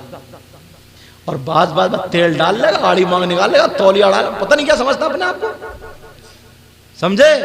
बीबी है बेचारी, बीबी 3 टाइम खाना बना रही है, सुबह में नाश्ता, दोपहर में खाना, शाम में खाना। जुमे के दिन मदरसे की छुट्टी होती है, इतवार के दिन स्कूलों की छुट्टी होती है, किसी ना किसी फैक्ट्री की किसी ना किसी दिन छुट्टी होती है, शहर हफ्ते में 1 दिन बंद रहते हैं, मगर चूल्हे की बेचारी की 1 दिन छुट्टी नहीं है। क्या जुमे को, इतवार को छुट्टी, चूल्हे को 1 दिन छुट्टी नहीं है। तुम्हें आंधी आए, तूफान आए, तुम्हें ठूसने को चाहिए। आंधी आए, तूफान आए, बारिश आए, कुछ भी आए, तुम्हें खाने को चाहिए, खाने को बेचारी दे रही है। तुम्हारे कपड़े धो रही है, तुम्हारे बच्चों की नाक पोंछ रही है, तुम्हारे मेहमान आ रहे हैं उनको खिला रही है, गर्म पानी, ठंडा पानी, तुम्हारे पाँवों में दर्द, पाँव दबा रही है, तुम्हारे सर में तेल डाली, तुम्हारे कपड़ों पे प्रेस कर रही है, तुम्हारे रिश्तेदारों को चाय बना बना के पिला रही है। और जब इसका भैया आ जाए, या इसका बहनोई आ जाए, या इसके रिश्तेदार आ जाए, तो ये कह रही सुन रहे हो मैं चाय बना रही हूँ, जाओ थोड़ी मिठाई लियो, नमकीन बिस्किट लियो। तो देखो इसकी गर्दन कितनी टेढ़ी करता, गर्दन टेढ़ी कर, आ गए नंगे, आ गए भिखारी, आ गए फकीट्टे, आ गए मोहताज। हुआ बता यार, वो उसका भैया है, जो तुम्हारी बीबी है ना, जिसने अपनी जान तुम्हारे हवाले कर दी है, उसका भाई है वो। और तुम गालियां बक रहे हो उसे। मुझे इतनी गालियां याद थी, तुम्हें बड़ी बड़ी याद है। तुम ये थोड़ी कहोगे नंगे भिखारी, तुम तो बगैर कपड़ों वाली गालियां दोगे, ये आ गए और वो आ गए, समझ रहे। अच्छा है नहीं। अब ऐसी बीबी तुम्हारे घर में बीबी बन के रह सकती है, नौकरानी तो बन के रह सकती है, मगर बीबी बन के। लेकिन मैं जो बता रहा हूं वो सुनो, जरा तवज्जो करो मेरी इन बात पर। अगर गौर करोगे तो इंशाअल्लाह कामयाब रहोगे, कामयाब। तो मैं क्या कह रहा था, लड़के बिक रहे हैं, लड़के। अगर ना नया नया मकान बन जाए, लड़के सऊदी अरब चले जाएं, तो ये बुढ़ा मुटिया जाता है और कहता ना यार भाई कहीं जरा लड़के का रिश्ता करना, जरा टक्कर का मिल भैया, यार टक्कर का, तेरी टक्कर दे कब्रिस्तान में निकलेगी। बोले जरा ठीक ठाक हो यार, अच्छा कैसा चाहिए तुम्हें? अरे बोले एक मर्तबा घर आ जाओ, जरा चाय पी लो, फिर दिखाएगा देखो ये जीना है, ये किचन है और ये किचन। बोले बस ऐसे ही मिलवा दो, तेरी टक्कर कब्रिस्तान में झेलिए तू टक्कर। क्या है यार, तुम्हें ऐसी लड़की नहीं चाहिए? जो जहेज लाए या ना लाए, लेकिन नमाज पढ़ने वाली हो, पर्दे से रहने वाली हो, कुरान शरीफ पढ़ने वाली हो, कनीज फातिमा हो। अगर तुम लड़की देखी कहां रहो, इतने बड़े लालची हो गए, लालची हो गए। तुम्हें तो स्विफ्ट चाहिए, स्विफ्ट। तुम्हें तो बोलोरो चाहिए, बोलोरो। तेल डलता नहीं, कई एक की वैगनार बिक गई। 3 महीने दोबरा और उसके ऊपर तिरपाल ढके हुए भूस वाले कमरे में खड़ी रही। 3 महीने के बाद काम नहीं चल रहा, बोले यार बेच रहे हूं, बेच। 1-1.5 लाख रुपए सस्ती, क्योंकि अब्बा की कमाई होती तो पता चलता। फ्री की आई थी, बहा दी। शर्म करो, अपने माशरे को सुधारो, अपने माहौल को सुधारो। आज के हालात बुरे, शादियों को सस्ता करो। और माशाल्लाह ना, यहां मुझे पता चला कुछ गैर मुस्लिम भाई भी यहाँ पे, पता नहीं चले गए यहाँ हैं। तुम्हारे यहाँ ये अच्छा मामला, वरना ये मोबाइल जो है ना, मोबाइल आग लगा देता है, आग। उल्टे सीधे लड़के कमेंट कर देते हैं, उल्टे सीधे SMS डाल देते हैं, उल्टी सीधी बातें डाल देते हैं, पता कुछ नहीं है, और बस हिंदू मुस्लिम हो गई, चैट गई। कितनी मेहनत से, कितनी मशक्कत से यहाँ तक पहुंचे हम लोग, और एक थोड़े से SMS पर उस पर तुमने आग लगा दी, जबकि आता जाता कुछ नहीं है। उल्टा सीधा बना के किसी को गाली है, किसी के धर्म में किसी को कुछ कह दिया। तुम्हें इजाजत कहाँ है कहने की? तुम्हें किसी धर्म वाले को गाली देने की इजाजत कब है भाई? तुम्हें कहां से इजाजत दी जाएगी? मजहब इस्लाम तो ये नहीं सिखाता। मजहब इस्लाम ये नहीं कहता कि तुम अपनी बहन बेटियों की इज्जत करो, किसी गैर मुस्लिम बहन बेटी की इज्जत लूटो। मजहब इस्लाम हरगिज ये इजाजत नहीं देता। मजहब इस्लाम ये कहता है, अगर तुम पक्के सच्चे नबी के गुलाम हो तो तुम्हारी नजरें नीचे को रहना चाहिए। जब चलो तो नजरें झुका करके चलो। मगर अब्बा हजरत इतना भोला है ये अब्बा, बहुत सीधा, नेक, सज्जन, बिल्कुल सीधा। अब तो खुश हो जाओ, मगर वैसे सीधा नहीं है, वैसे बहुत बड़ा डकैत है। जिसका ले लिया उसका दिया ही नहीं, पता नहीं कितनों को हड़प कर गया। अरे ये सीधा सीधा। अगर इस गांव में 20 घर है ना, तो 20 घरों में जवान बेटियों पे मोबाइल है, मोबाइल। अब मैं पूछूंगा, ये बेटियों पे जो मोबाइल है, इनके तो ट्रक चल रहे होंगे, बसें भी चल रही होंगी, ट्रेनें चल रही हैं, हवाई जहाज उड़ रहे हैं, बसें चल रही हैं, फैक्ट्री चल रही है, कारखाना चल रहा, पूरा खानदान भूखा मर जाएगा अगर बेटी मोबाइल नहीं चलाएगी तो। है किसी की बेटी ऐसी? 3 रोटी खा रहा हो, 1.5 की अकल रखो। किससे बात करने दिया है मोबाइल? कौन ऐसा रिश्तेदार है? तुम नहीं जानते हो? तुम तो नौजवान हो। बहन पे जो मोबाइल है, किससे बात करने दिया है? अरे कहां चलाएगी ये? खाना तो खाते ही है ना हम लोग, इतनी तो अकल रखते ही हैं। और ये अम्मा, बाज ये अम्मा, इसके तो मत पूछो, पर कटेंगे इसके। ये अम्मा, इस अम्मा को पता नहीं है मेरी बेटी जीने की आड़ में खड़े होकर किससे बात कर रही है। नहीं है पता? सब पता। इस अम्मा को पता नहीं है मेरी बेटी मोबाइल पे कभी देख के हंस रही है, कभी रो रही है, कभी सर पकड़ पड़ी है, कभी कुछ कर रही है। ये पागल हो रही है? जो पागल है क्या? ये कहीं गहराई में मोबाइल देख के, जो इस अम्मा को पता नहीं है मेरी बेटी जीन उस पे छत पे घूम घूम के कान में एयरफोन लगा के किससे बातें कर रही है। जब मोहल्ले में बातें उड़ने लगी तो रोतो भी आती है, मगरमच्छ के आंसू। अपने शौहर से फिर कहती है, पता नहीं मेरी बेटी पे किसी ने जादू करा दिया, मेरी बेटी पे कोई हवाई असर हो गया, कोई भूत चिपट गया, जिन चिपट गया, मेरी बेटी बड़ी अच्छी थी, बड़ी नेक, दिमाग फिरवा दिया, पता कोई भूत उत नहीं चिपटा। इस अम्मा की कमर पे 3 लठ मारो और तोड़ दो कमर, ये भूत निकलेगा। अरे तेरी जिम्मेदारी है बेटी की।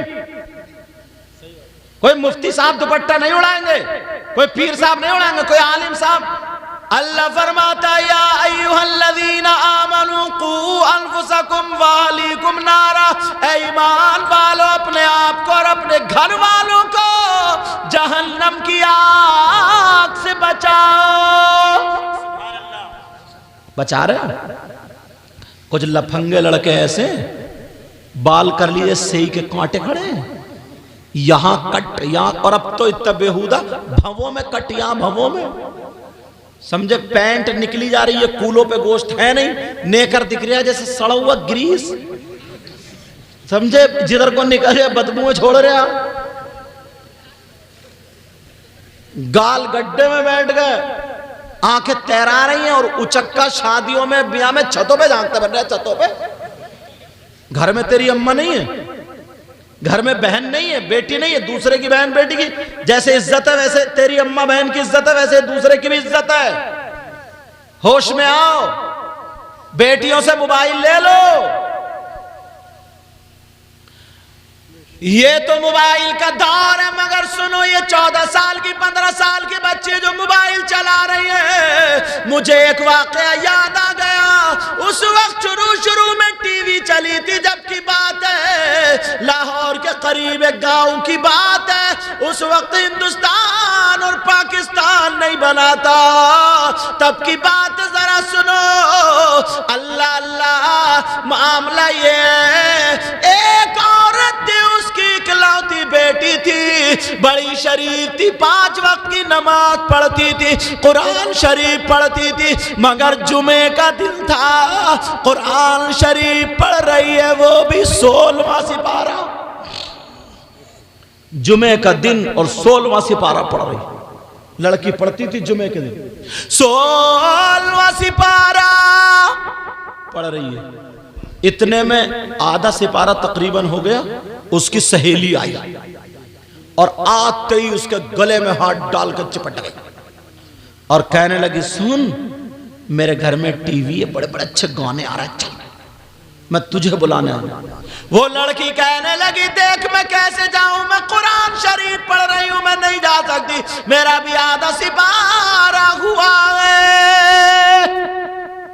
इसने ऐसे करके उसके सर पे हाथ मारा, कहा, पगली, कुरान कहीं को भागा जा रहा है? अच्छा, कुरान कहीं को भागा जा रहा है। इसे तो बाद में भी पढ़ लिए, आके पढ़ लिए, टीवी में सीन बड़े अच्छे आ रहे हैं, समझे, और क्या क्या वो जो भी चलता होगा, का वो बहुत अच्छे आ रहे हैं, चल, जबकि वो अच्छे नहीं होते, लेकिन नकल कुफ्र नबाशा का सीन बड़े अच्छे आ रहे, चल जरा चल। लड़की की भी समझ, अम्मा उधर बैठो भी ना, अपने चूल्हे पे मिट्टी लगा रही थी, जब देखा, अरे ये तो मेरी लड़की को बहका दी, इसने भी कुरान बंद करा और चल दी। माँ बोली, बेटी ठहर जा, रुक जा, मत जा मेरे लाल, मेरे जिगर, मेरे दिल के टुकड़े, मत जा। कहने लगी, क्यों माँ? इसके, ये मेरी सहेली बुलाने आई है, इतनी दूर से मुझसे कितना प्यार कर। कहा, तेरी सहेली नहीं है ये, तेरी सहेली की शक्ल में चुड़ैल है, ये चुड़ैल, शैतान है ये, शैतान। कहा, बेटी तू कुरान पढ़ रही है, कुरान छोड़ करके टीवी देखने जा रही है, वो लड़की है, सुन ले, जो अपनी माँ का कहना नहीं मानती, मोबाइल चलाती रहती है। ये माँ उनसे अगर कुछ कह दे तो ये लड़की मुंह टेढ़ा करती है, डबल बेड पे लेट जाती है, खाना नहीं खाती, जब तक माँ तौबा ना कर ले उस वक्त तक खाना नहीं खाती। अब सुनो, वो लड़की बोली, नहीं माँ मैं जा रही हूँ। बेटी मत जा, ये तेरी सहेली नहीं, ये शैतान है। अब वो बोली, देख मेरी माँ ने आज तक नहीं कहा, तेरी माँ क्या कह रही, अगर मेरी माँ होती ना तो सैंडल से इसका मुंह तोड़ देती। अब तालीम सुन। वो लड़की कहने लगी, अरे ये पागल है, मेरी माँ थोड़ी है, पागल है, चल तू चल, बुरा मत माने, चल। माँ चीखती रह गई, चिल्लाती रह गई, रोती रह गई, मगर ये लड़की चली गई। जाकर के इसने टीवी में जो पता नहीं क्या क्या देखा, और देखने के बाद जब वापस आई तो माँ रो रही थी। इसने सोचा, चलो कुरान शरीफ का जो आधा सिपारा बाकी था ना, उसको पूरा कर लूं।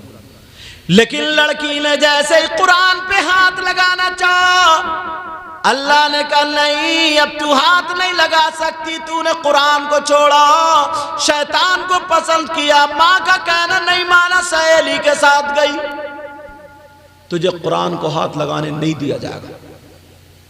अब लड़की जैसे ही बैठी, और कुरान पे हाथ लगाना चाह रही थी। अल्लाह ताला ने रहल के नीचे से एक खूंखार छिपकली पैदा कर दी। क्या पैदा कर दी बोलो? और वो छिपकली रहल के नीचे से निकली, लड़की की पेशानी पे चिमट गई और चिपटने के बाद लड़की को डसने लगी, काटने लगी। लड़की चीखने लगी, चिल्लाने लगी, माँ मुझे बचा लो, माँ मुझे बचा लो, माँ मुझे बचा लो, माँ मुझे बचा लो। माँ यार माँ होती है, इसका दिल इतना नरम था।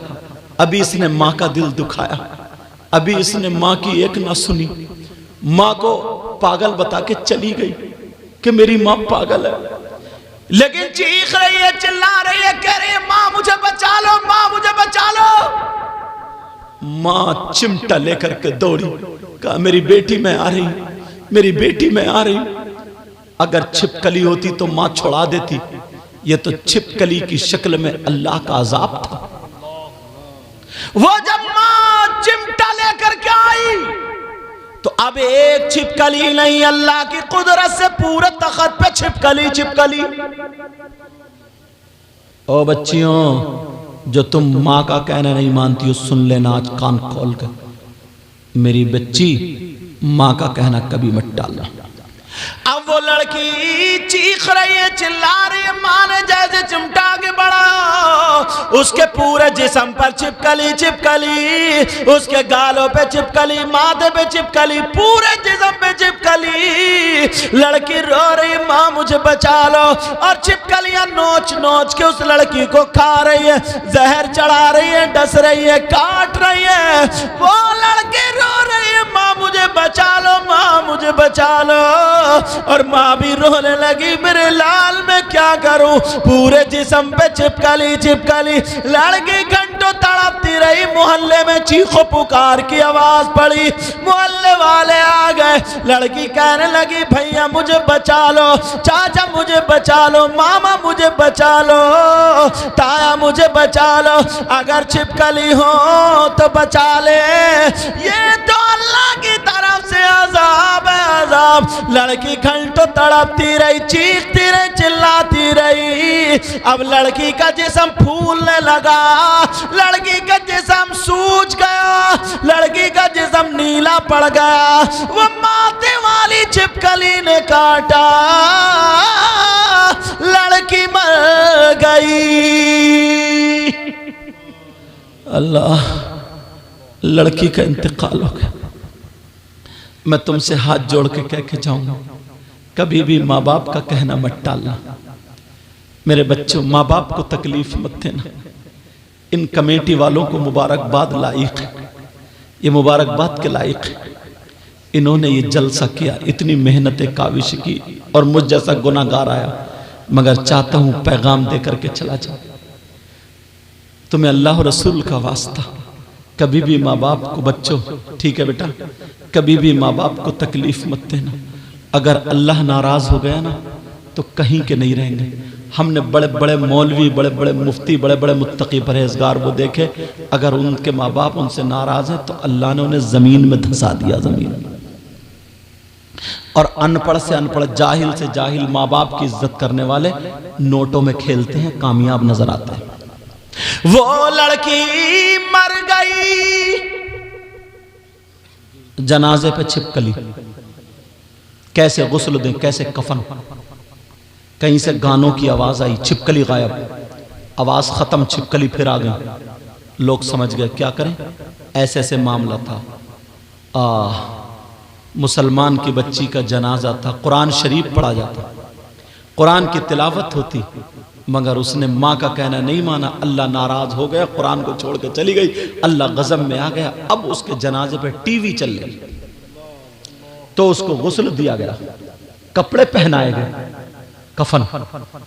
और जब चारपाई लेकर के चले, टीवी हटाई तो छिपकली पूरी चारपाई पे मौजूद, टीवी के साथ उस लड़की का जनाजा जा रहा। लोग देख रहे, अपने तो अपने गैर भी देख रहे। ये वो लड़की है जिस पे अल्लाह का अज़ाब नाजिल हो गया।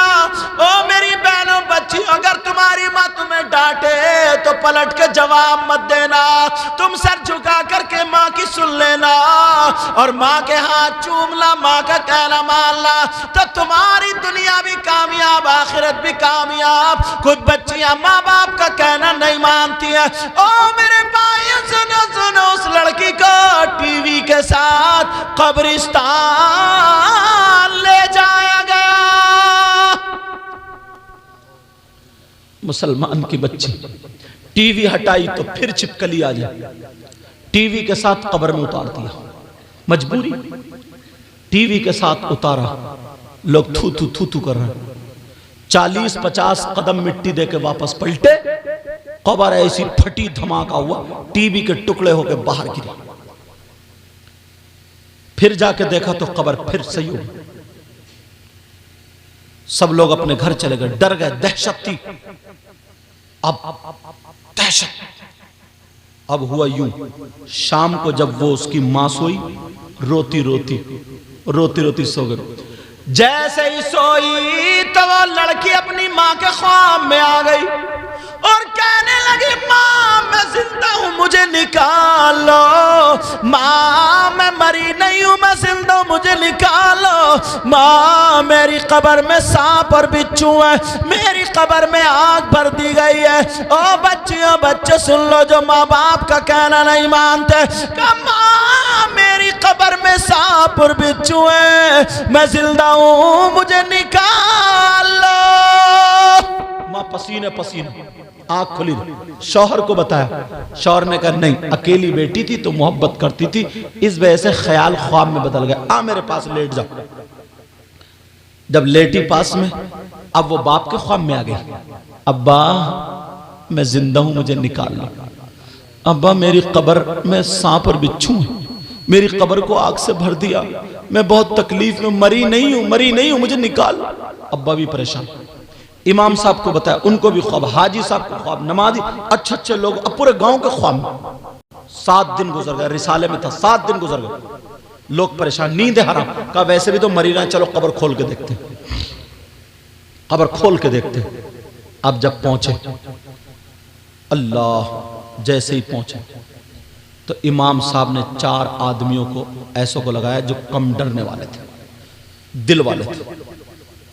मेरी बच्चियों और बच्चों सुनो, जो माँ बाप का कहना नहीं मानते। कुछ लड़के भी ऐसे हैं, अगर इनकी माँ कुछ कहती है ना तो ये गर्दन टेढ़ी करके चले जाते और जवाब दे देते हैं। जवाब हरगिज मत देना, समझ रहे मेरी बात?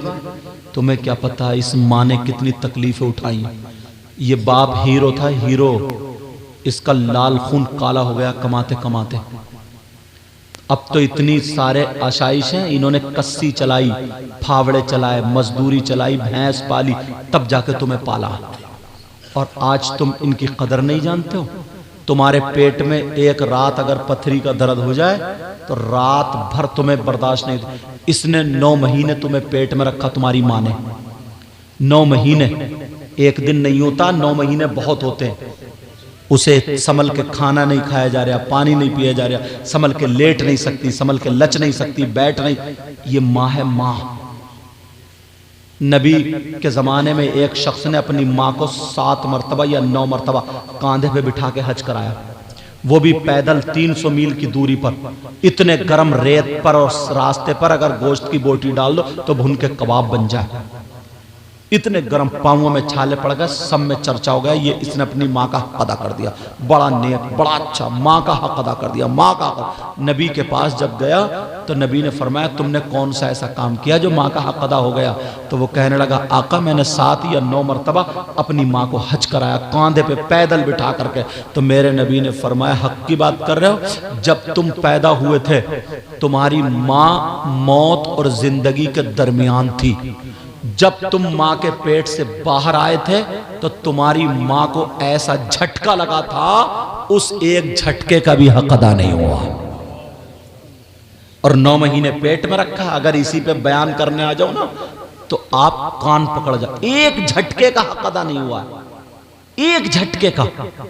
ये दिन भर खेतों में रहा, सांप कीड़े से नहीं डरा। अब तो जरा सा ये है ना तेंदुओ फोंदुओ तो लोगों को निकलना बंद कर। इनसे पूछो, ये शेरों में खेले, ये जानवरों में, भालुओं में खेल खेल के तुम्हें पाला इन्होंने। ये असली हीरो थे पुराने। अल्लाह के वास्ते अपने माँ बाप को तकलीफ मत देना। अब लोग जब उसकी कब्र खोलने पहुंच गए, सारे लोग वहां पर पहुंचे, मगर आदमी औरतें सब एक भीड़ लग गई। इमाम साहब ने कहा कब्र खोलो, और जैसे ही कब्र खोली, अल्लाह, जब कब्र खोली गई तो लड़की कब्र में जिंदा तो थी, मगर उसे सांप और बिच्छू चिपटे पड़े थे। उसका मुंह ऐसा हो गया था जैसे काला कोयला, और एक सांप 4 मुंह वाला था।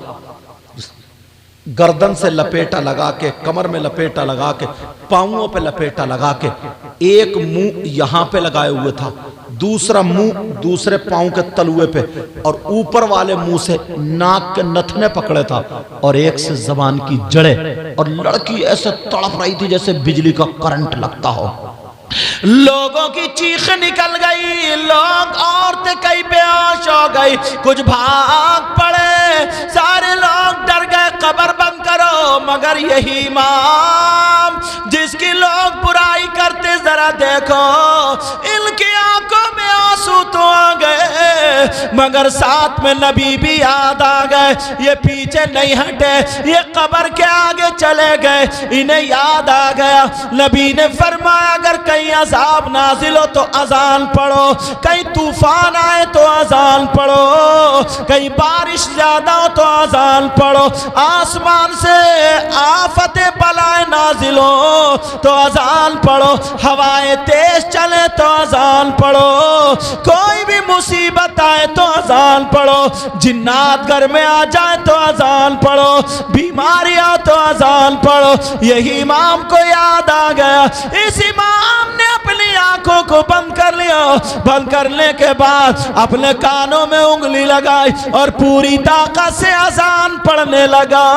आंखों में आंसू तो थे, मगर अजान पढ़ने लगा। अल्लाहु अकबर, अल्लाहु अकबर। जब ला इलाहा इल्लल्लाह पे आया और आंखें खोल करके देखा तो अज़ाबे कब्र खत्म हो चुका था। यही लोग हैं वो, अपने बच्चों को पढ़ा तो कब्र का अजाब खत्म हो चुका था। अल्लाह, लेकिन वो लड़की जिंदा तो थी। आखिरी जुमला सुन लो, क्योंकि मुझे बनारस निकलना है। मुझे कहाँ जाना? बनारस जाना। 1:45 बज गए, 2 घंटे होने वाले तकरीबन, बहुत दूर जाना। तो लड़की जिंदा तो थी, मगर यहां से नीचे को उसका जिस्म औरत का था, और यहां से ऊपर को उसका जिस्म खिंजीर का बन चुका था। मुंह खिंजीर, वो भंगियों के पास जो सुअर होता है ना, उसको खिंजीर बोलते हैं। खिंजीर का मुंह बन गया था। पूछा क्यों? इसलिए इसकी माँ कुछ कहती थी ना, तो अपनी माँ की तरफ को मुंह बनाती थी, मुंह चिड़ियाती थी, खिसियाती थी, दांत किचकिचाती थी। अल्लाह इस बात से नाराज हो गए।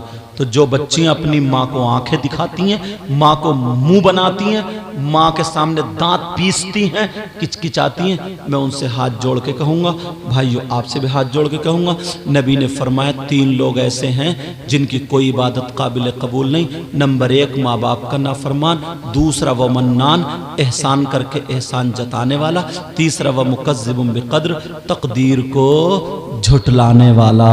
मैंने कुरान की आयत पढ़ी थी, बिस्मिल्लाहिर्रहमानिर्रहीम, अल्लाह के नाम से शुरू जो बड़ा मेहरबान निहायत रहम वाला। वल तकुम मिनकुम उम्मह, तुम में से एक गिरोह ऐसा होना चाहिए, यदऊना इलल खैर, जो खैर की दावत दे, वयअमुरूना बिल मारूफ, और अच्छाई का हुक्म दे, वयनहौना अनिल मुनकर, और बुराइयों से रोके, व उलाइका हुमुल मुफ्लिहून, यही वो लोग हैं जो कामयाब हैं। लज़्ज़ते इश्क़ नबी दिल में छुपाए रखना। सुभान अल्लाह। इको लज़्ज़ते इश्क़ नबी दिल में छुपाए रखना, ये खजाना है लुटेरों से बचाए रखना। अपनी आँखों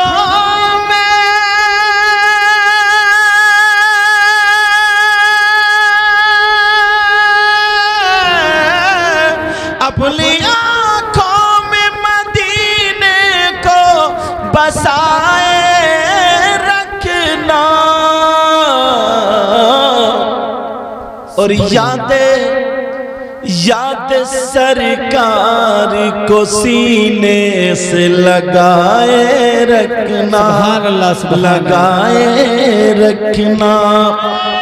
सुभान अल्लाह, अल्लाहु अकबर, अल्लाह।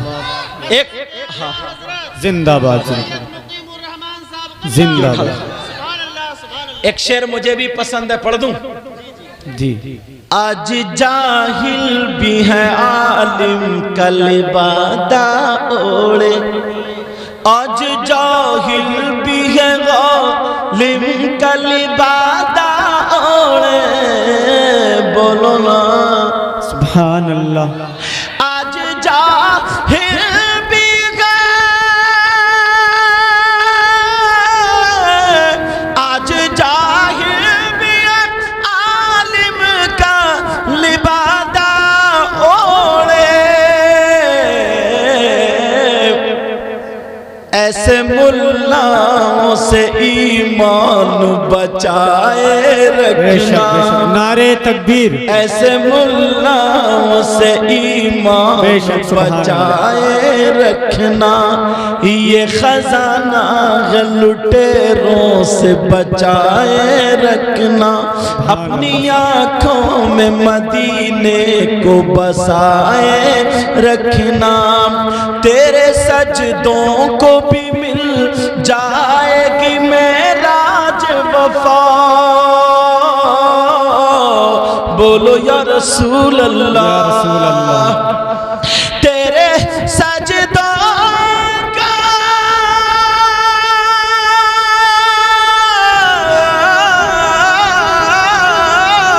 तेरे सजदों को भी मिल जाएगी मेराज वफा। कब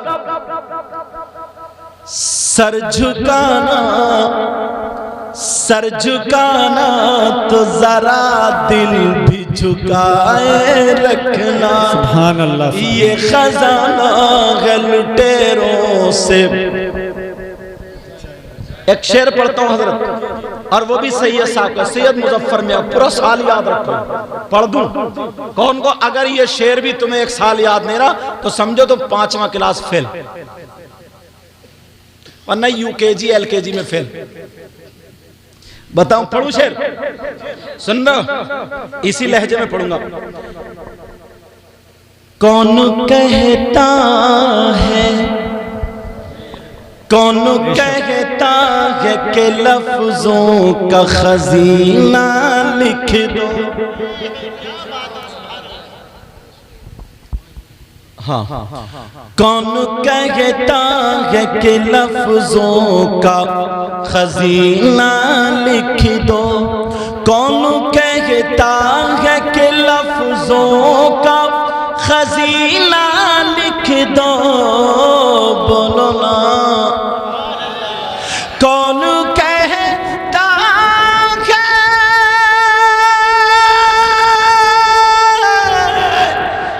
कौन कहता है कि लफ्जों का खजीना लिख दो। और दिल की, हाँ दिल की तख्ती पे मेरी लफ्ज मदीना लिख दो।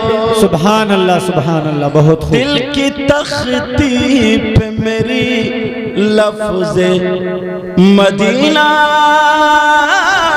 बोलो ना मौत आ जाए अगर गुंबद खजरा के करीब, ऐसे मरने को भी तारीख में जीना लिख दो। जिसकी तहरीर से तो हील रिसालत होवे, ऐसे गद्दार को लफ्जों में कमीना लिख दो। मुझको अंबर को भी मिलती है जहां से खुशबू, मेरी किस्मत में उसी गुल का पसीना लिख दो, दिल की तख्ती पे मेरी लफ्ज़े मदीना,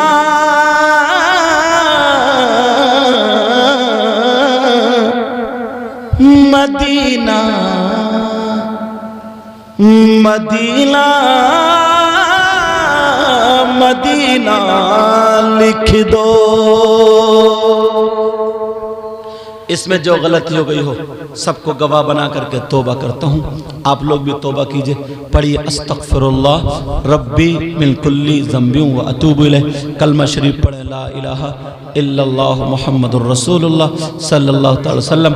कमेटी वाले बता के गए अभी प्रोग्राम और आगे चलेगा, लेकिन मुझे निकलना, मुझे जाना, इसलिए मैं जाऊँगा, मेरे पीछे कोई नहीं आएगा, ठीक है?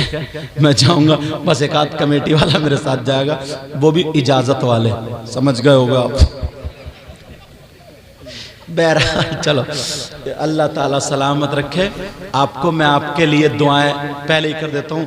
मौला 5 मिनट में बेटा कुछ नहीं होता। अरे सुनो ना, जब बुलाया तो सुनो, आधा घंटा सुनो, 1 घंटा सुनो। अरे दुआ के लिए मैं भी करता हूँ। देखो मौला परवरदिगार आलम इस गांव में बहारें अता फरमा दे, अल्लाह इतना दे, इतना दे, इनकी दुनिया और आखिरत दोनों रोशन फरमा दे। मेरे मौला अगर कोई बीमार हो तो शिफा दे दे, बगैर औलाद हो तो औलाद दे दे। इन उलमा को अपने दर से गिना नसीब फरमा।